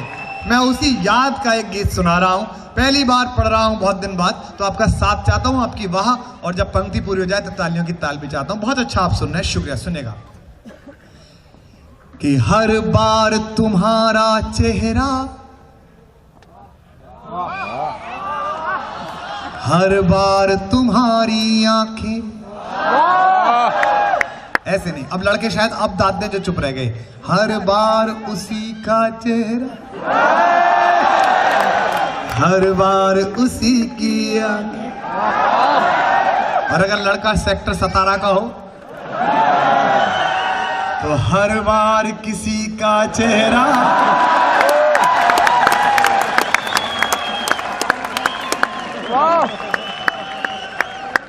चलते फिरते हुए, राहत भाई ने कहा कि चलते फिरते हुए महताब दिखाएंगे तुम्हें। महताब चांद को कहते हैं। सेक्टर 17 में खड़े होकर शेर कहा कि चलते फिरते हुए महताब दिखाएंगे तुम्हें, साथ चलना पंजाब दिखाएंगे तुम्हें, साथ चलना पंजाब दिखाएंगे तुम्हें। कि हर बार तुम्हारा चेहरा। बट मुझे कहना पड़ेगा, आई लव यू, आपने जिंदा कर दिया आज की शाम को। मैं थक गया था लेकिन आपने जगा दिया, वाह। हर बार तुम्हारा चेहरा, हर बार तुम्हारी आंखें। अगली पंक्ति समाप्त हो तो तालियों की ताल में पूरा थिएटर गूंजेगी कि हर बार तुम्हारा चेहरा, हर बार तुम्हारी आंखें। हम खुद में कितना उतरे, हम खुद में कितना उतरे, हम खुद में कितना झांके। हर बार तुम्हारा चेहरा, हर बार तुम्हारी आंखें, हर बार उसी का चेहरा, हर बार उसी की आंखें। अभी मजा नहीं आया, हाथ उठाकर मेरे साथ गाइए। हर बार तुम्हारा चेहरा, हर बार तुम्हारी आंखें, हर बार उसी का चेहरा, हर बार उसी की आंखें। हम खुद में कितना उतरे, हम खुद में कितना उतरे, हम खुद में कितना झांके। हर बार तुम्हारा, गाओ, हर बार तुम्हारा चेहरा, हर बार तुम्हारी आंखें, हर बार उसी का चेहरा, हर बार उसी की आंखें। कीर्तन समाप्त, कविता प्रारंभ। कि हर बार यही लगता है, हर बार लगता है कि शायद आज भूल गए। गाड़ी बड़ी खरीद ली, दुनिया का ऐसा मुल्क घुमाए जहाँ जाना चाहते थे, स्विट्जरलैंड, चार्टर में चले गए अपने साथ, चॉपर में उड़े। हर बार लगता है अब गई बात, लेकिन बात कैसे उभरती है सुनेगा। कि हर बार यही लगता है। हमारे एक शायर दोस्त तुफैल चतुर्वेदी ने कहा था कि हमने तो सोचा था आंसू की सारी किश्तें चुक गईं, फिर किसी तस्वीर ने फिर से तगादा कर दिया। बहुत बढ़िया। कि हर बार यही लगता है अब कुछ भी याद नहीं है। जरा जाग कर वहां करो अगर करनी है तो। कि हर बार यही लगता है अब कुछ भी याद नहीं है। हर बार गुमा होता है कोई फरियाद नहीं है।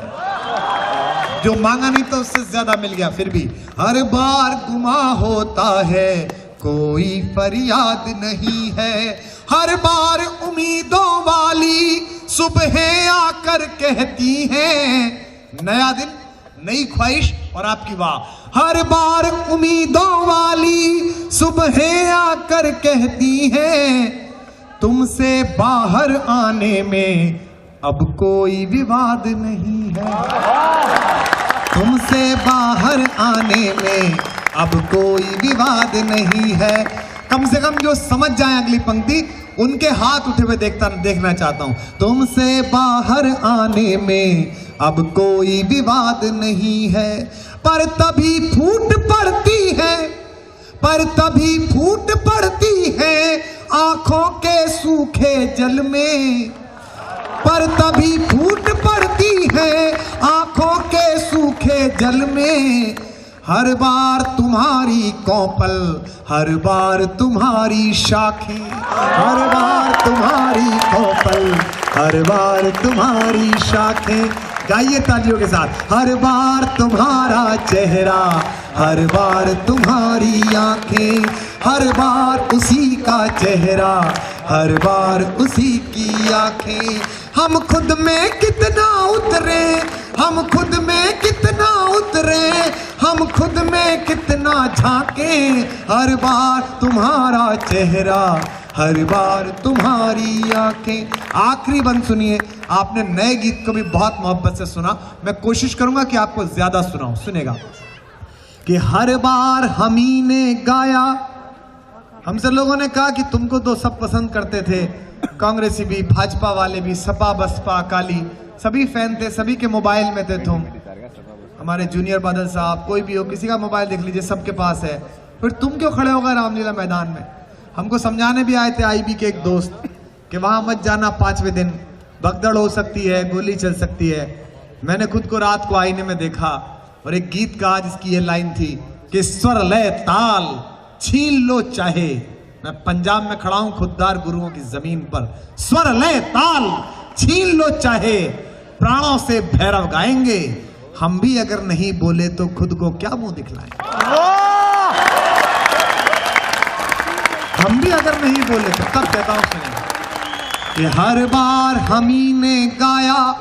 बहुत सारे लोग बहस करते मिलेंगे आपको फेसबुक पर, ट्विटर पर, अलग अलग जगह। एयरपोर्ट पे उतरिए तो एक आदमी मिलता है, बहुत सुंदर सी पत्नी, टेडी बियर जैसे 2 बच्चे छोटे छोटे।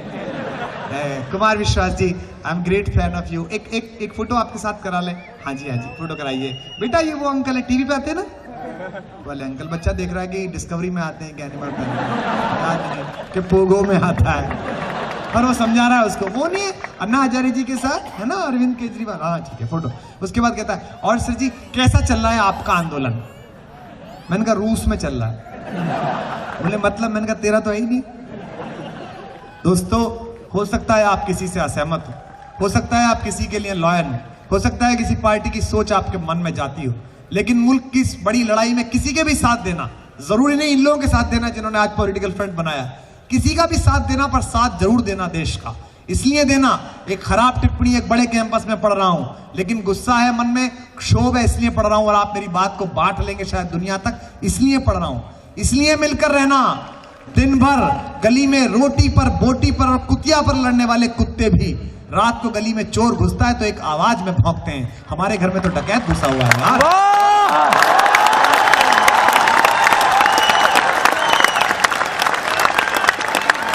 कि हर बार हम ही ने गाया।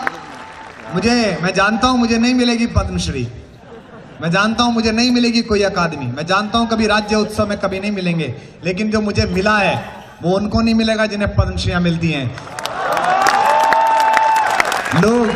लोग होठों से लगाए हुए फिरते हैं मुझे, मेरी शोहरत किसी अखबार की मोहताज नहीं। कहता हूँ कि हर बार हम ही ने गाया दुनिया का दर्द कुंवारा। हर बार मेरा बड़ा मन था कि मेरे कपलेट, मेरी शायरी बहुत लड़के लड़कियों ने खतों में भेजी है, मोबाइल में SMS भेजा एक दूसरे को, लेकिन एक ऐसा गीत भी लिखूं जिसे सरहद पर पहाड़ चढ़ता हुआ हिंदुस्तान का सिख रेजिमेंट का लड़का गा सके, जवान गा सके, जिसे खेत में काम करता हुआ एक किसान गा सके और मिल के बाहर हक मांगता हुआ मजदूर गा सके। ऐसा गीत भी लिखूं कि हर बार हम ही ने गाया दुनिया का दर्द कुंवारा। आपकी दाद और आपका आशीर्वाद चाहता हूं, बड़े लोगों का और अपने युवा साथियों का साथ चाहता हूं। हर बार हम ही ने गाया दुनिया का दर्द कुंवारा। हर बार पिया है हंसकर आंसू का सागर सारा। हर बार पिया है हंसकर। कलम ने यह कहा कि 2 बजे हम राजघाट से भगत सिंह जी के पार्क तक जाएंगे दिल्ली में। हम इस राजनीति की दिशा बदलना चाहते हैं। हम कहते हैं कि हम राजघाट जाकर नहीं रुकेंगे, हम बापू से आशीर्वाद लेंगे और पंजाब के सबसे बड़े बेटे भगत सिंह से साथ मांगने के लिए उसके दरवाजे तक जाएंगे। हमने इतना भर कहा। तो आज मैं आ रहा था तो चैनल पर खबर चल रही थी कि दिल्ली पुलिस ने कुमार विश्वास की रैली जो यूथ के साथ कर रहे हैं उसकी अनुमति खारिज कर दी। लेकिन मैं आपके माध्यम से चैनल के लोग बैठे उन्हें कहना चाह रहा हूं, मैं 2 बजे जाऊंगा, लड़के साथ होंगे हजारों। सरकार को जो करना है, दिल्ली पुलिस को जो करना है वो करे, मैं तो जाऊंगा। हर बार हम ही ने गाया, हर बार हम ही ने गाया दुनिया का दर्द कुंवारा। हर बार पिया है हंसकर। ये मत सोचिए कि कितने दिन जिंदा रहोगे, ये सोचो कि कैसे जिंदा रहोगे। 83 साल की फालिश की जिंदगी से 26 साल की बाबा भगत सिंह की जिंदगी ज्यादा बड़ी कहलाती है। बहुत बढ़िया। कि हर बार हम ही ने गाया दुनिया का दर्द कुंवारा। हर बार पिया है हंसकर आंसू का सागर सारा। एक चित्र बनाना, एक फोटो बनाना, मैं अगली 2 लाइन में कह रहा हूं, जो इसको बना लें अपनी आंखों से, उनसे गुजारिश करता हूं कि मुझे तालियां और वाह दे देना। हर बार पिया है हंसकर आंसू का सागर सारा। थक कर सोए हैं जब जब। 3 घंटे सो पा रहे हैं, इतनी फाइलें भेज दी हैं लोगों ने। हमारे नेताओं ने इतना काम किया है कि RAC कंफर्म नहीं हो पा रही कि किसकी पोल कल पैसे खोले। थक कर सोए हैं जब जब नींदों की हदबंदी में। समझना और उठाना हाथ। थक कर सोए हैं जब जब नींदों की हदबंदी में। हर बार छलक जाता है आंखों से ख्वाब तुम्हारा। हर बार छलक जाता है आंखों से ख्वाब तुम्हारा। मन पाखी ने जब चाहा। आखिरी पंक्ति, इस पर जो तालियों की ताल होगी उससे तय करूंगा कि अगला गीत सुनाऊं कि नहीं सुनाऊं। मन पाखी ने जब चाहा इच्छा का अंबर छूना। मन पाखी ने जब चाहा इच्छा का अंबर छूना। हर बार उड़ाने उमड़ी, हर बार कटी है पाखें। हर बार उड़ाने उमड़ी, हर बार कटी है पाखें। गाएंगे मेरे साथ? तालियां हाथ ऊपर उठाइए, सब एक साथ गाते हैं। हर बार तुम्हारा चेहरा, हर बार तुम्हारी आंखें। हर बार उसी का चेहरा, हर बार उसी की आंखें। हम खुद में कितना उतरे, हम खुद में कितना उतरे, हम खुद में कितना झांके। हर बार तुम्हारा चेहरा, हर बार तुम्हारी आंखें, हर बार तुम्हारी आंखें।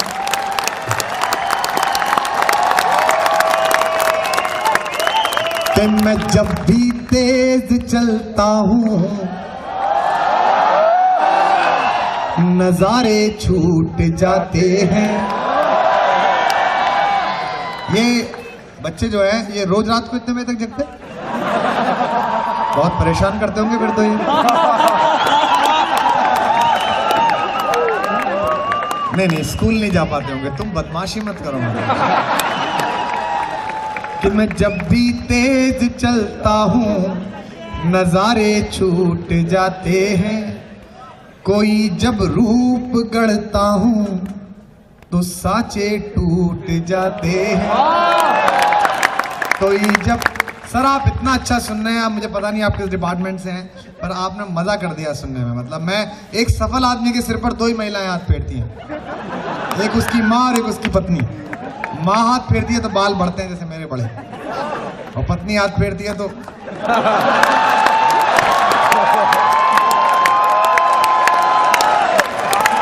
कोई जब रूप गढ़ता हूँ, कोई जब रूप गढ़ता हूँ तो सांचे टूट जाते हैं। मैं रोता हूँ तो आकर लोग कंधा थप थपाते हैं। समझना और दाद देना। मैं रोता हूँ तो आकर लोग कंधा थप थपाते हैं।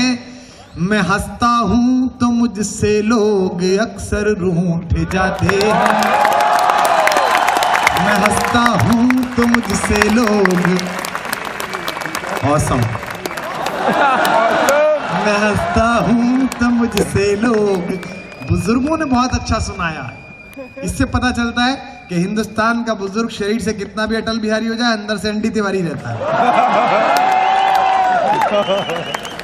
मुझसे लोग कह रहे थे कि जी सरकार आपकी बात क्यों नहीं सुन रही, सरकार आपकी बात क्यों नहीं स्वीकार करती, 2 साल से लड़ रहे हो। तो मैंने कहा भैया ये भारत के नेता हैं, अपनी औलाद तक को स्वीकार करने में 35 साल लगा देते हैं, हमारी कहां से। और वो भी जब सुप्रीम कोर्ट कहता है कि रक्त खानदानी है पिताजी। लेकिन एक बात मैं आपको बताऊं, हम लोग अपने नेताओं का सम्मान नहीं कर पा रहे हैं ठीक से। हमारे नेता काम आ सकते थे, हमने उनकी बेइज्जतियां की है, बहुत गलत बात है। जैसे श्री गोपाल कांडा जी,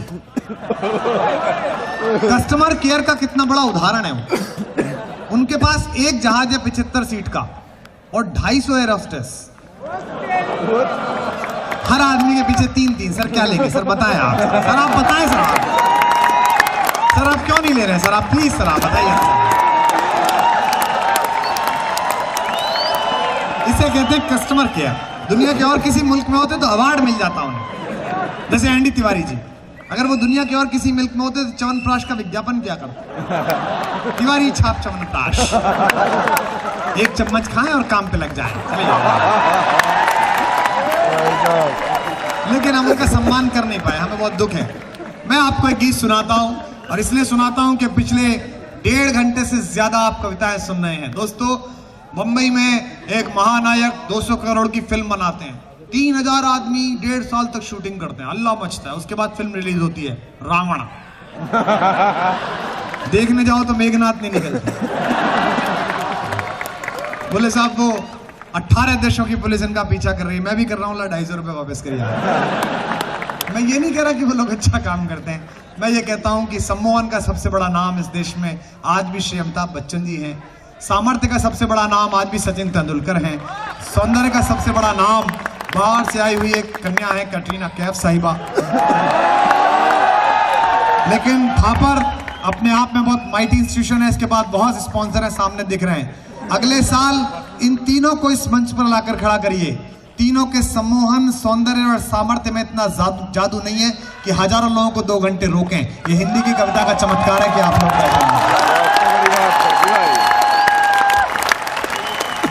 हमारे पास कोई बैंड बाजा नहीं, हमारे पास कोई आगे पीछे नाचने वाला नहीं। ये माइक है, शब्द है और आप हैं। मैं इसी परंपरा के नाम एक गीत सुना रहा हूँ।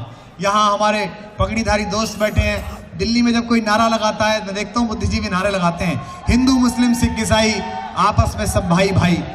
तो मैं समझ जाता हूँ कि ये नारा फ्रॉडबाजी का नारा है, ये बेहूदगी का नारा। अच्छा, किसी बाप के 4 बेटे हों तो वो सड़क पे नारा लगाते हैं कि हमारा बाप है, ये हमारा बाप है, नहीं लगाते हैं। बल्कि लगाओ तो लोग शक करते हैं कि है कि नहीं है। अगर हम भाई भाई हैं तो हमें नारे की जरूरत है क्या? नारा होना चाहिए हिंदू मुस्लिम और ईसाई आपस में सब भाई भाई।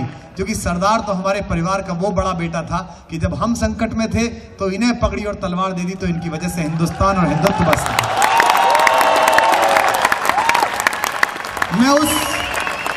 मैं उस बड़ी परंपरा के दरवाजे पर खड़ा हुआ हूं।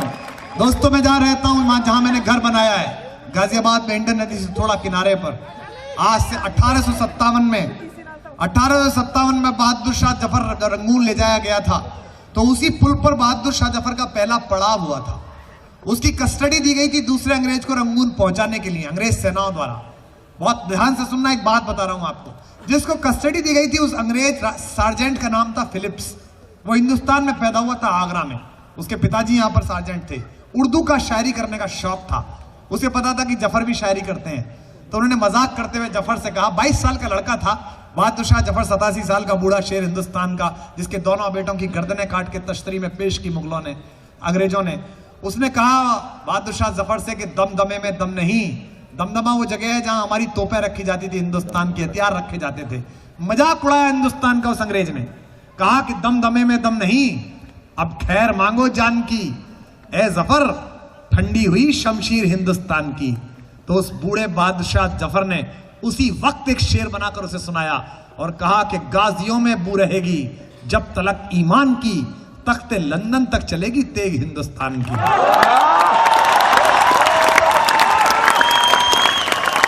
दोस्तों, बड़ी बात यह नहीं है कि बहादुर शाह जफर ने शेर कहा, बड़ी बात यह नहीं है कि शेर के ऊपर शेर सुनाया, बड़ी बात यह है कि उस शेर की इज्जत किसने रखी। हिंदुस्तान के 28 प्रदेशों में बहादुर शाह जफर के उस शेर की इज्जत किसने रखी। उस शेर की इज्जत रखी पंजाब के एक बेटे ऊधम सिंह ने, जब 7 समंदर पार करके डायर की छाती में गोली मारी तो वो शेर टूटा।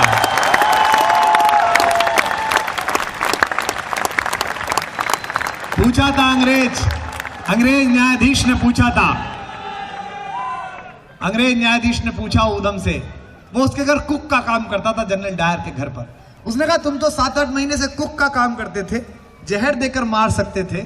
तो उसने कहा कि मैं सिखनी का बेटा हूं, ना पीठ पर वार खाता हूं ना पीठ पर वार करता हूं, छाती पर गोली चलाता हूं। मैं उस परंपरा में खड़ा हुआ हूं, मैं उस मिट्टी में खड़ा हुआ हूं जिसने बलिदान को धर्म का अभ्यास बनाया है, इज्जत बनाई है। मैं एक सर्वधर्म संभाव का गीत पढ़ता हूं जो इन दोनों मेरा प्रमुख गीत है, मैं हर कैंपस में से सुना कर आता हूं, सीमा पर खड़ा हुआ आदमी क्या कहता है। और आदरणीय प्रोफेसर सर, मैं इसलिए सुना रहा हूं इस गीत पर खड़ा होकर यहां पर, इसलिए भी ये गीत सुना रहा हूं कि जिस समय हिंदुस्तान की सरहद खून मांगती है, सबसे पहला सिर पंजाब की ओर से चढ़ाया जाता है।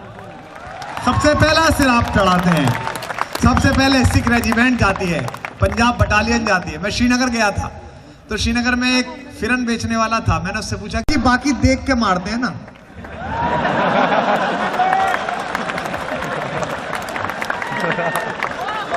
तो ये है पंजाब।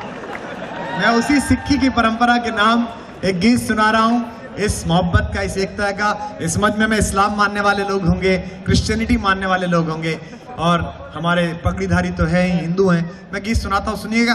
कौन जो खड़ा होता है हिंदुस्तान की सरहद पर रक्षा करने के लिए, वो क्या मांगता है इस देश से, तब निवेदन करता हूं कि शोहरत न अता करना मौला। कहता है शोहरत मत देना। हमसे कह रहे हैं कि हम संसद की गरिमा भंग कर रहे हैं, हम संसद की इज्जत नहीं करते। अरे हम संसद की इज्जत करते हैं, लेकिन हम उस संसद की इज्जत करते हैं जहां 5.5 फीट का वो मर्द रेल मंत्री बैठता था, जिसने एक रेल दुर्घटना पर इस्तीफा फेंक कर मारा था, जिसका नाम लाल बहादुर शास्त्री था।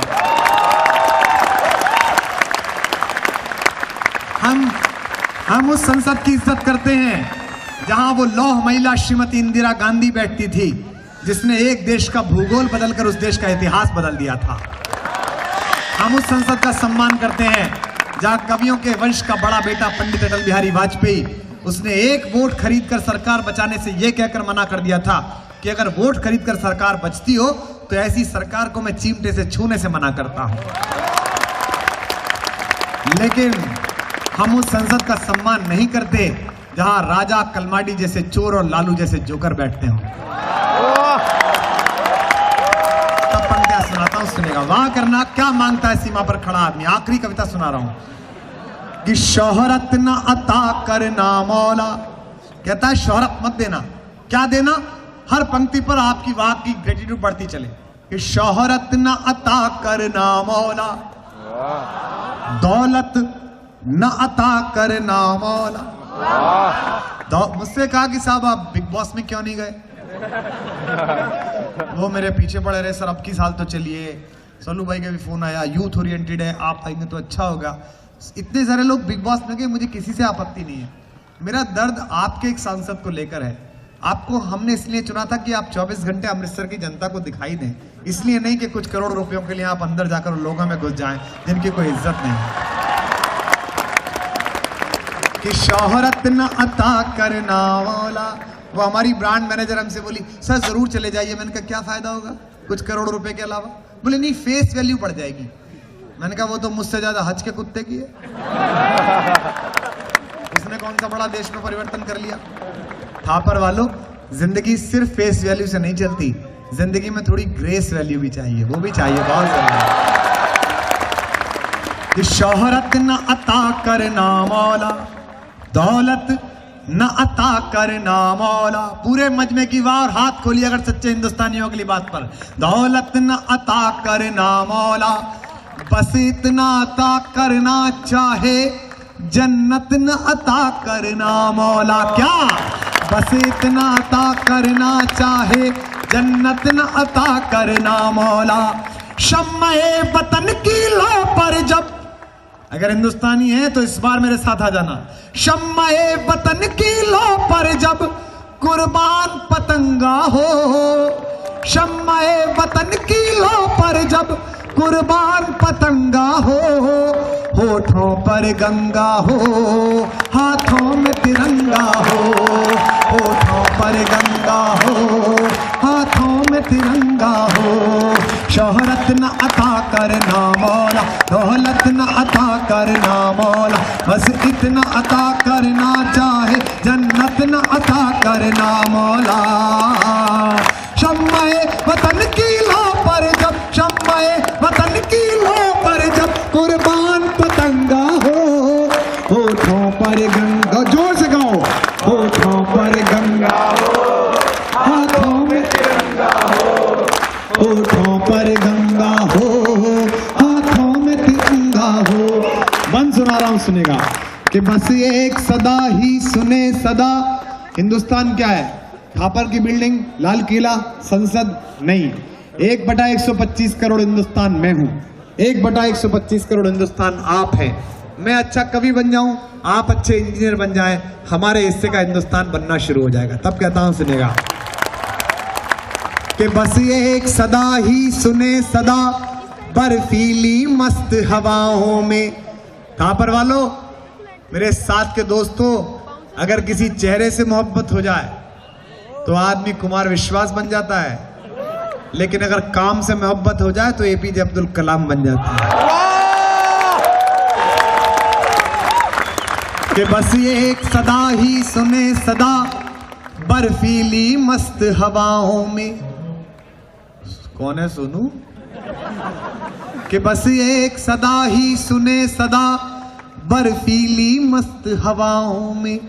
बस ये एक दुआ ही उठे सदा, जलते तपते सहराओं में। 1 महीने विधायक रह जाएं आप, 1 महीने सांसद रह जाएं आप, पार्लियामेंट भंग हो जाए तो 90 साल तक घुटने से लेकर किडनी तक सारे अंग आप बदलवाते रहते हैं अमेरिका जाकर। और एक एनएसजी कमांडो जिसने संदीप उन्नीकृष्णन के साथ ताज के कॉरिडोर में अपने कान खो दिए, उससे कहते हैं कि 14.5 साल की नौकरी हुई है, 15 साल पूरे नहीं हुए तो तुम्हें पेंशन नहीं देंगे हम।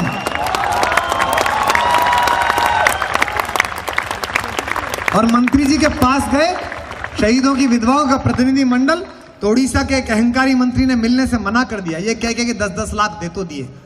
हमारे एक कवि विनीत ने कहा कि तुमने 10-10 लाख दिए हैं वीरों की विधवाओं को, यानी कीमत लौटा दी है वीर प्रसूता माओं को। लो मैं 20 लाख देता हूं तुम किस्मत के हेठों को, हिम्मत हो तो मंत्री लड़ने भेजें अपने बेटों को।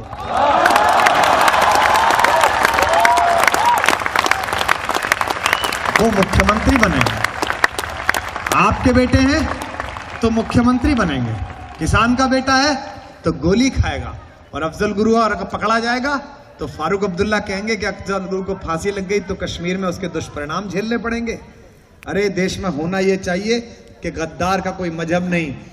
64 साल हो गए, इनका प्रधानमंत्री आए या उनका प्रधानमंत्री आए, 15 अगस्त जैसे बड़े दिन पर लाल किले जैसी पवित्र जगह पर खड़ा होकर 36 करोड़ के अमेरिका को हाथ जोड़ता है कि 17 करोड़ के पाकिस्तान को मना लो सर, हमारे यहां आतंकवादी ना भेजे। ये हमारी भाषा होनी चाहिए। जिस दिन दिल्ली के लाल किले को एक ऐसा खून मिल गया लाल किले से आवाज जाएगी, दुनिया के जिस मुल्क में हिम्मत है अपने आतंकवादी भेजे, हमारे सैनिकों की गोलियां उनका स्वागत करने के लिए तैयार करिए।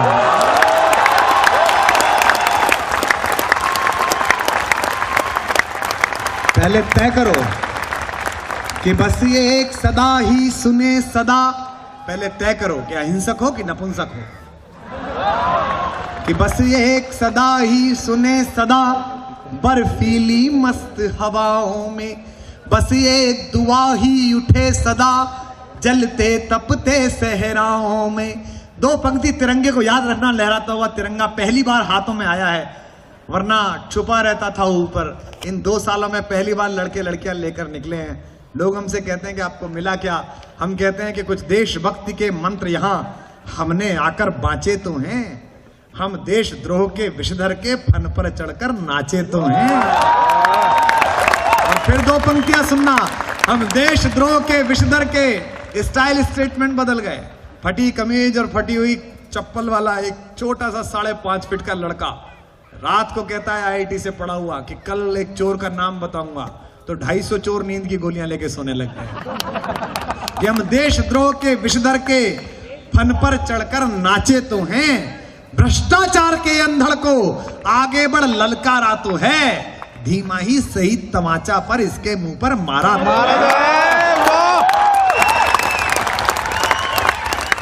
कि बस ये एक दुआ ही उठे सदा जलते तपते सहराओं में, जीते जी इसका मान रखें।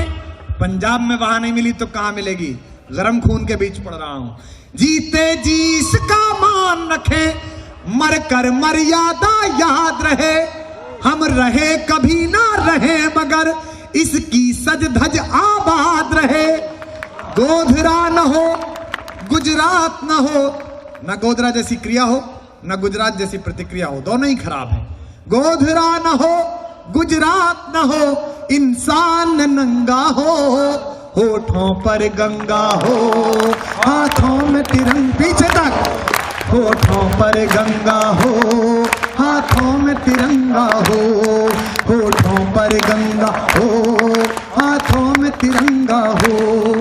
शोहरत न अता करना मौला, दौलत न अता करना मौला, बस इतना अता करना चाहे, जन्नत न अता करना मौला। शम्मे वतन की लो पर जब, शम्मे वतन की लो पर जब कुर्बान पतंगा हो,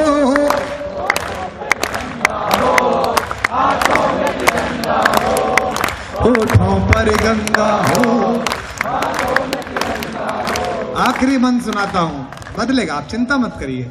हमारे पुराने लोग बैठे हैं, सीनियर्स बैठे हैं, इस पूरी लापरवाह निकम्मी गैर जिम्मेदार जवान पीढ़ी की ओर से भरोसा देता हूं, हम पर 4 साल भरोसा रखिए, हम इस मुल्क को बदल कर दिखा देंगे, आप चिंता मत करिए।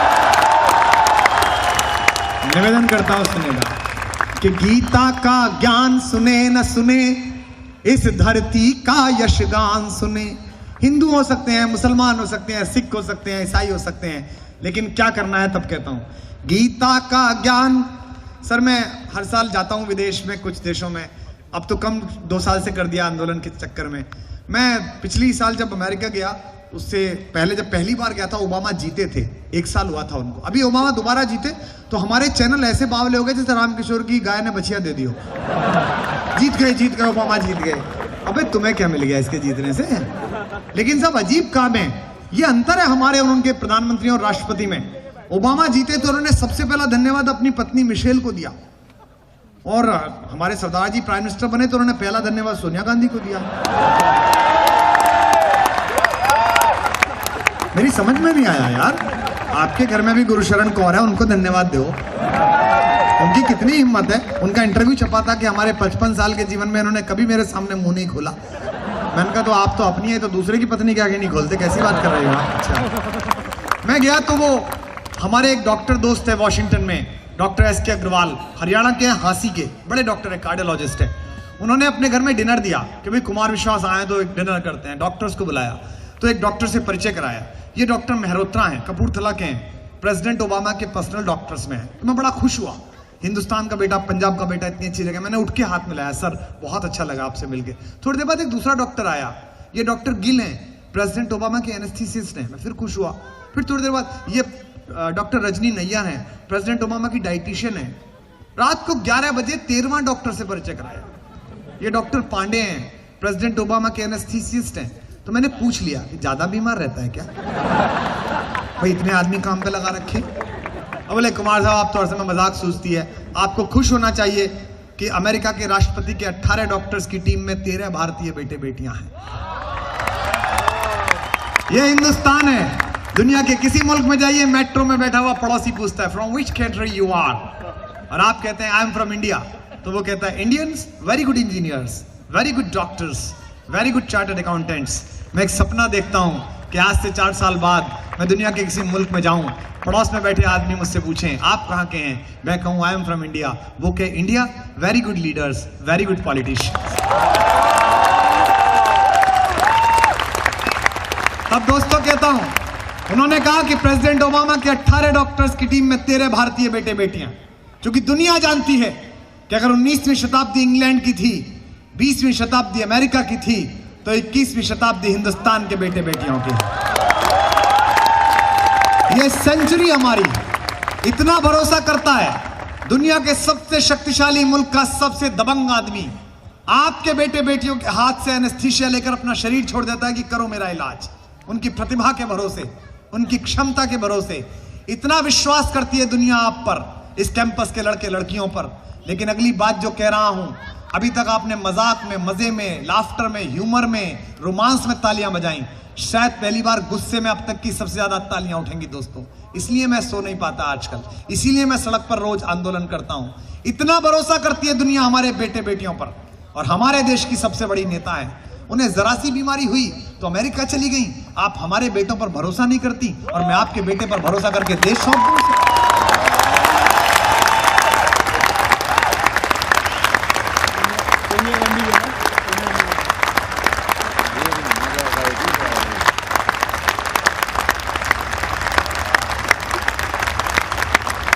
तब कहता हूं कि गीता का ज्ञान सुने न सुने, आप हमारे पढ़े लिखे लड़कों पर भरोसा नहीं करती, जबकि आपका तो पता भी नहीं कि है कि नहीं है। तो सुब्रमण्यम स्वामी कई बार कह चुका कि डिग्री फर्जी है। कि गीत नहीं, मेरा उनसे कोई दुश्मनी थोड़ी है। दलित के घर खाना खाया उन्होंने उत्तर प्रदेश में, 1000 दलितों के घर। बाद में तो दलितों ने मना कर दिया कि रहने दे यार, तू तो खा के भी बेकार कर रहा है। वो रात को 2 बजे पहुंचे, 3:30 बजे वो निकल आए, चैनल वाले बावले हो जाएं, ये वो खाट है जिस पर वो लेटे, ये वो नल है जिन्होंने इस पर हाथ धोया। मैंने कहा अंदर टॉयलेट में, और ले जाके यहाँ करके गए। अरे भैया, हमें इस बात से आपत्ति नहीं है कि आप दलित के घर खाना खाइए। मेरा बड़ा मन हुआ कि मैं उत्तर प्रदेश में रहता हूं, मैं दलित होता तो युवराज मेरे घर आता, मैं इनको खाना खिलाता, हाथ धुलाता, पैर धुलाता, और खाना खिलाने के बाद पूछता कि हुजूर हमारे ही घर खाना खाते हैं, किसी दिन दिल्ली हम दलितों को बुलाकर अपने घर भी खाना खिलाइएगा। ऐसी क्या बात है? ये कैसी अकेली रिश्तेदारी है? एक संजीदा बात कह रहा हूं जिसे जीनियस समझेंगे। मैं जानता हूं इस कैंपस में जीनियस बनते हैं, इसलिए एक संजीदा बात कह रहा हूं। राजा का काम ही नहीं है कि वो दलित के घर खाना खाए, ये सब नौटंकियां हैं। राजा का काम नहीं है कि वो दलित के घर खाना खाए। राजा का काम ये है कि रात को जब अपने घर बैठकर खाना खाए तो इस बात की चिंता करे कि सब दलितों ने खाना खा लिया या नहीं खा लिया, ये उसका काम है। आप गलत एजेंडा फॉलो कराना चाहते हैं कि गीता का ज्ञान सुने न सुने। सुनिएगा, जो हिंदू हो वो वाह करें। गीता पर कहता हूं, जब तक स्वामी रामदेव जी सिर्फ च्यवनप्राश दे रहे थे, योग सिखा रहे थे, तब तक तो बाबा बहुत ठीक थे। सब कुर्ता पहन पहन कर हरिद्वार पहुंच गए। स्वामी जी ने योग का पुनरुद्धार कर दिया है। स्वामी जी बहुत महान है। एक दिन स्वामी जी आए रामलीला मैदान लंगोटी लगा के, उन्होंने कहा बताओ भाई चोट्टो पैसे कहाँ रख रखे हैं? बोले स्वामी पाखंडी है, स्वामी धूर्त है। अरे ये तो दूसरे मुल्क से आई हैं, इन्हें देश का इतिहास पता नहीं होगा। कम से कम 7 के कांग्रेसियों तुम तो बता देते कि ये देश चाणक्य का है। एक चाणक्य की चोटी खुली थी, पूरा वंश नाश हो गया था। इस बार तो योगी के कपड़े उतरे तो दंड तो मिलेगा आपको। कि गीता का ज्ञान बेहूदगी की हद है। राम सेतु तोड़ना है अमेरिका के जहाजों को सुविधा देने के लिए भगवान राम का, तो हलफनामा दे रहे हैं केंद्र की सरकार के। राम तो हुए ही नहीं।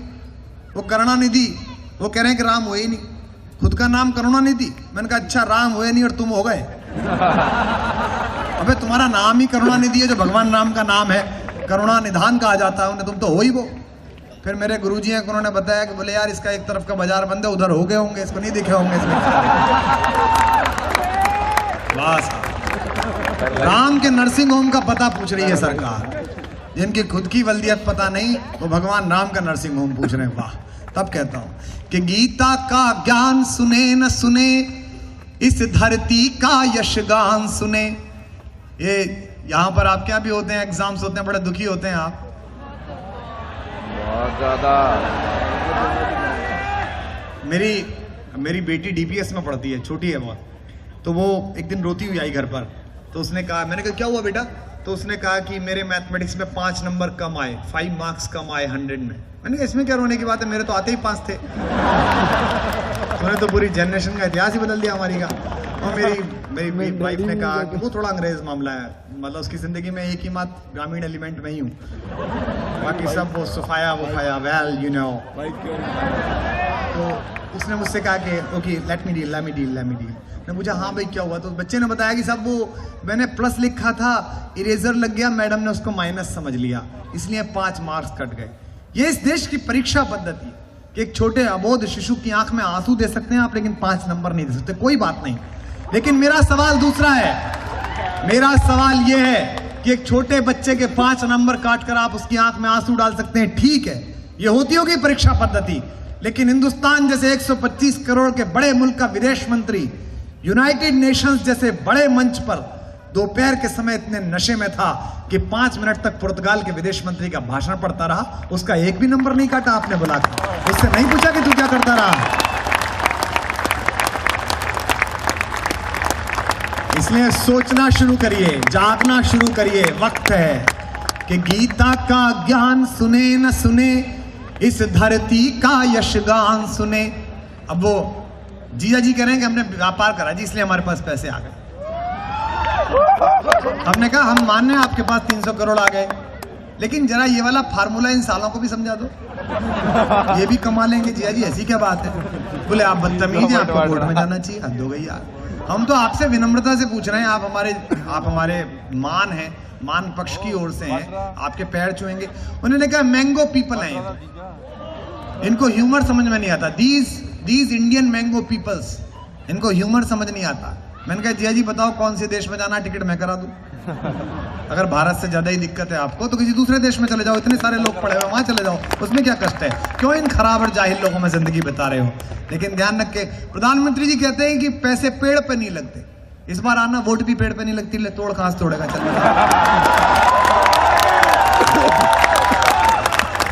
कि गीता का ज्ञान, इतना अहंकार, इतना अभिमान। आप मेरे लिए पिछले 2.5 घंटे से तालियां बजा रहे हैं, मुझे क्यों अहंकार होना चाहिए इस बात का? क्योंकि मैं बनाया हुआ ही आपका हूं। आपने मुझे बनाया है यूट्यूब पर घिस घिस कर, आपने मुझे बनाया है फेसबुक पर लाइक कर कर कर, तो मैं इस पर क्यों इतराऊंगा? आपको इतराना चाहिए कि जिसे आपने पसंद किया वो ठीक जगह पर पहुंच गया, आपको खुश होना चाहिए।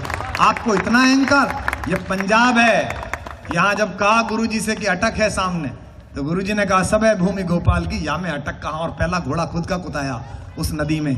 अहंकार किसी का नहीं रहता। एक टिप्पणी पढ़ रहा हूं, थापर वालों, अपने गुस्से को दिल्ली और चंडीगढ़ तक पहुंचा देना। अहंकार किसी का नहीं रहता। जिन अंग्रेजों का सूरज नहीं डूबता था, उनके वायसराय के कपड़े हिंदुस्तान के बैंड बाजे वाले पहनते हैं आज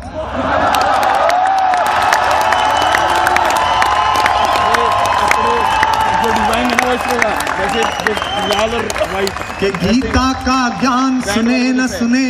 बहुत शुक्रिया कि आपने मोहब्बत भी सुनी और मुल्क भी सुना। जवानी ऐसी होनी चाहिए। कैफी आदमी ने कहा था कि हुस्न और इश्क दोनों को रुस्वा करे वो जवानी जो खून से नहाती नहीं। जिंदा रहने के मौसम बहुत है मगर जान देने की रुत रोज आती है। कि गीता का ज्ञान सुने न सुने, इस धरती का यशगान सुने। हमें पता नहीं कि हम कब तक कविता सुनाएंगे, कब तक सड़क पर पिटेंगे, कब तक आंसू गैस खाएंगे, लेकिन हमें यह पता है कि हम रायता बिखेर के जाएंगे। कि गीता का, अब ऐसे नहीं चलेगा जिया जी। कि गीता का ज्ञान सुने न सुने, इस धरती का यशगान सुने। हमको एक दिन जब हम रामलीला मैदान में थे तो हम बात करने के लिए गए नॉर्थ ब्लॉक में बड़े नेताओं से। अब हम लौट के आए तो हमने रामलीला मैदान में खड़े होकर बता दिया रात को 11 बजे कि साहब हम गए थे, हमको बहुत डांटा, हमको बहुत हड़काया उन लोगों ने, और ये कह दिया कि तुमने बिठाया तुम उठाओ, कुछ नहीं दे रहे हम। तो एक अंग्रेजी पढ़े लिखे एक मंत्री हैं, ऑक्सफोर्ड से पढ़े लगता नहीं तो हरकतों से, अभी तो बैसाखी खा गए। तो उनका फोन आया मेरे पास, Kumar you guys are behaving like street boys. मैंने कहा सर वाक्य सुधारिए, we are not behaving like street boys, we are street boys. हम गली के लड़के हैं, हम ऑक्सफोर्ड में नहीं पढ़े होंगे आप। ये 1000 के नोट हैं, हम 2 रुपए का नोट हैं, लेकिन मार्केट में जितने नकली आए वो 1000 के ही आए। धोखा नहीं आया।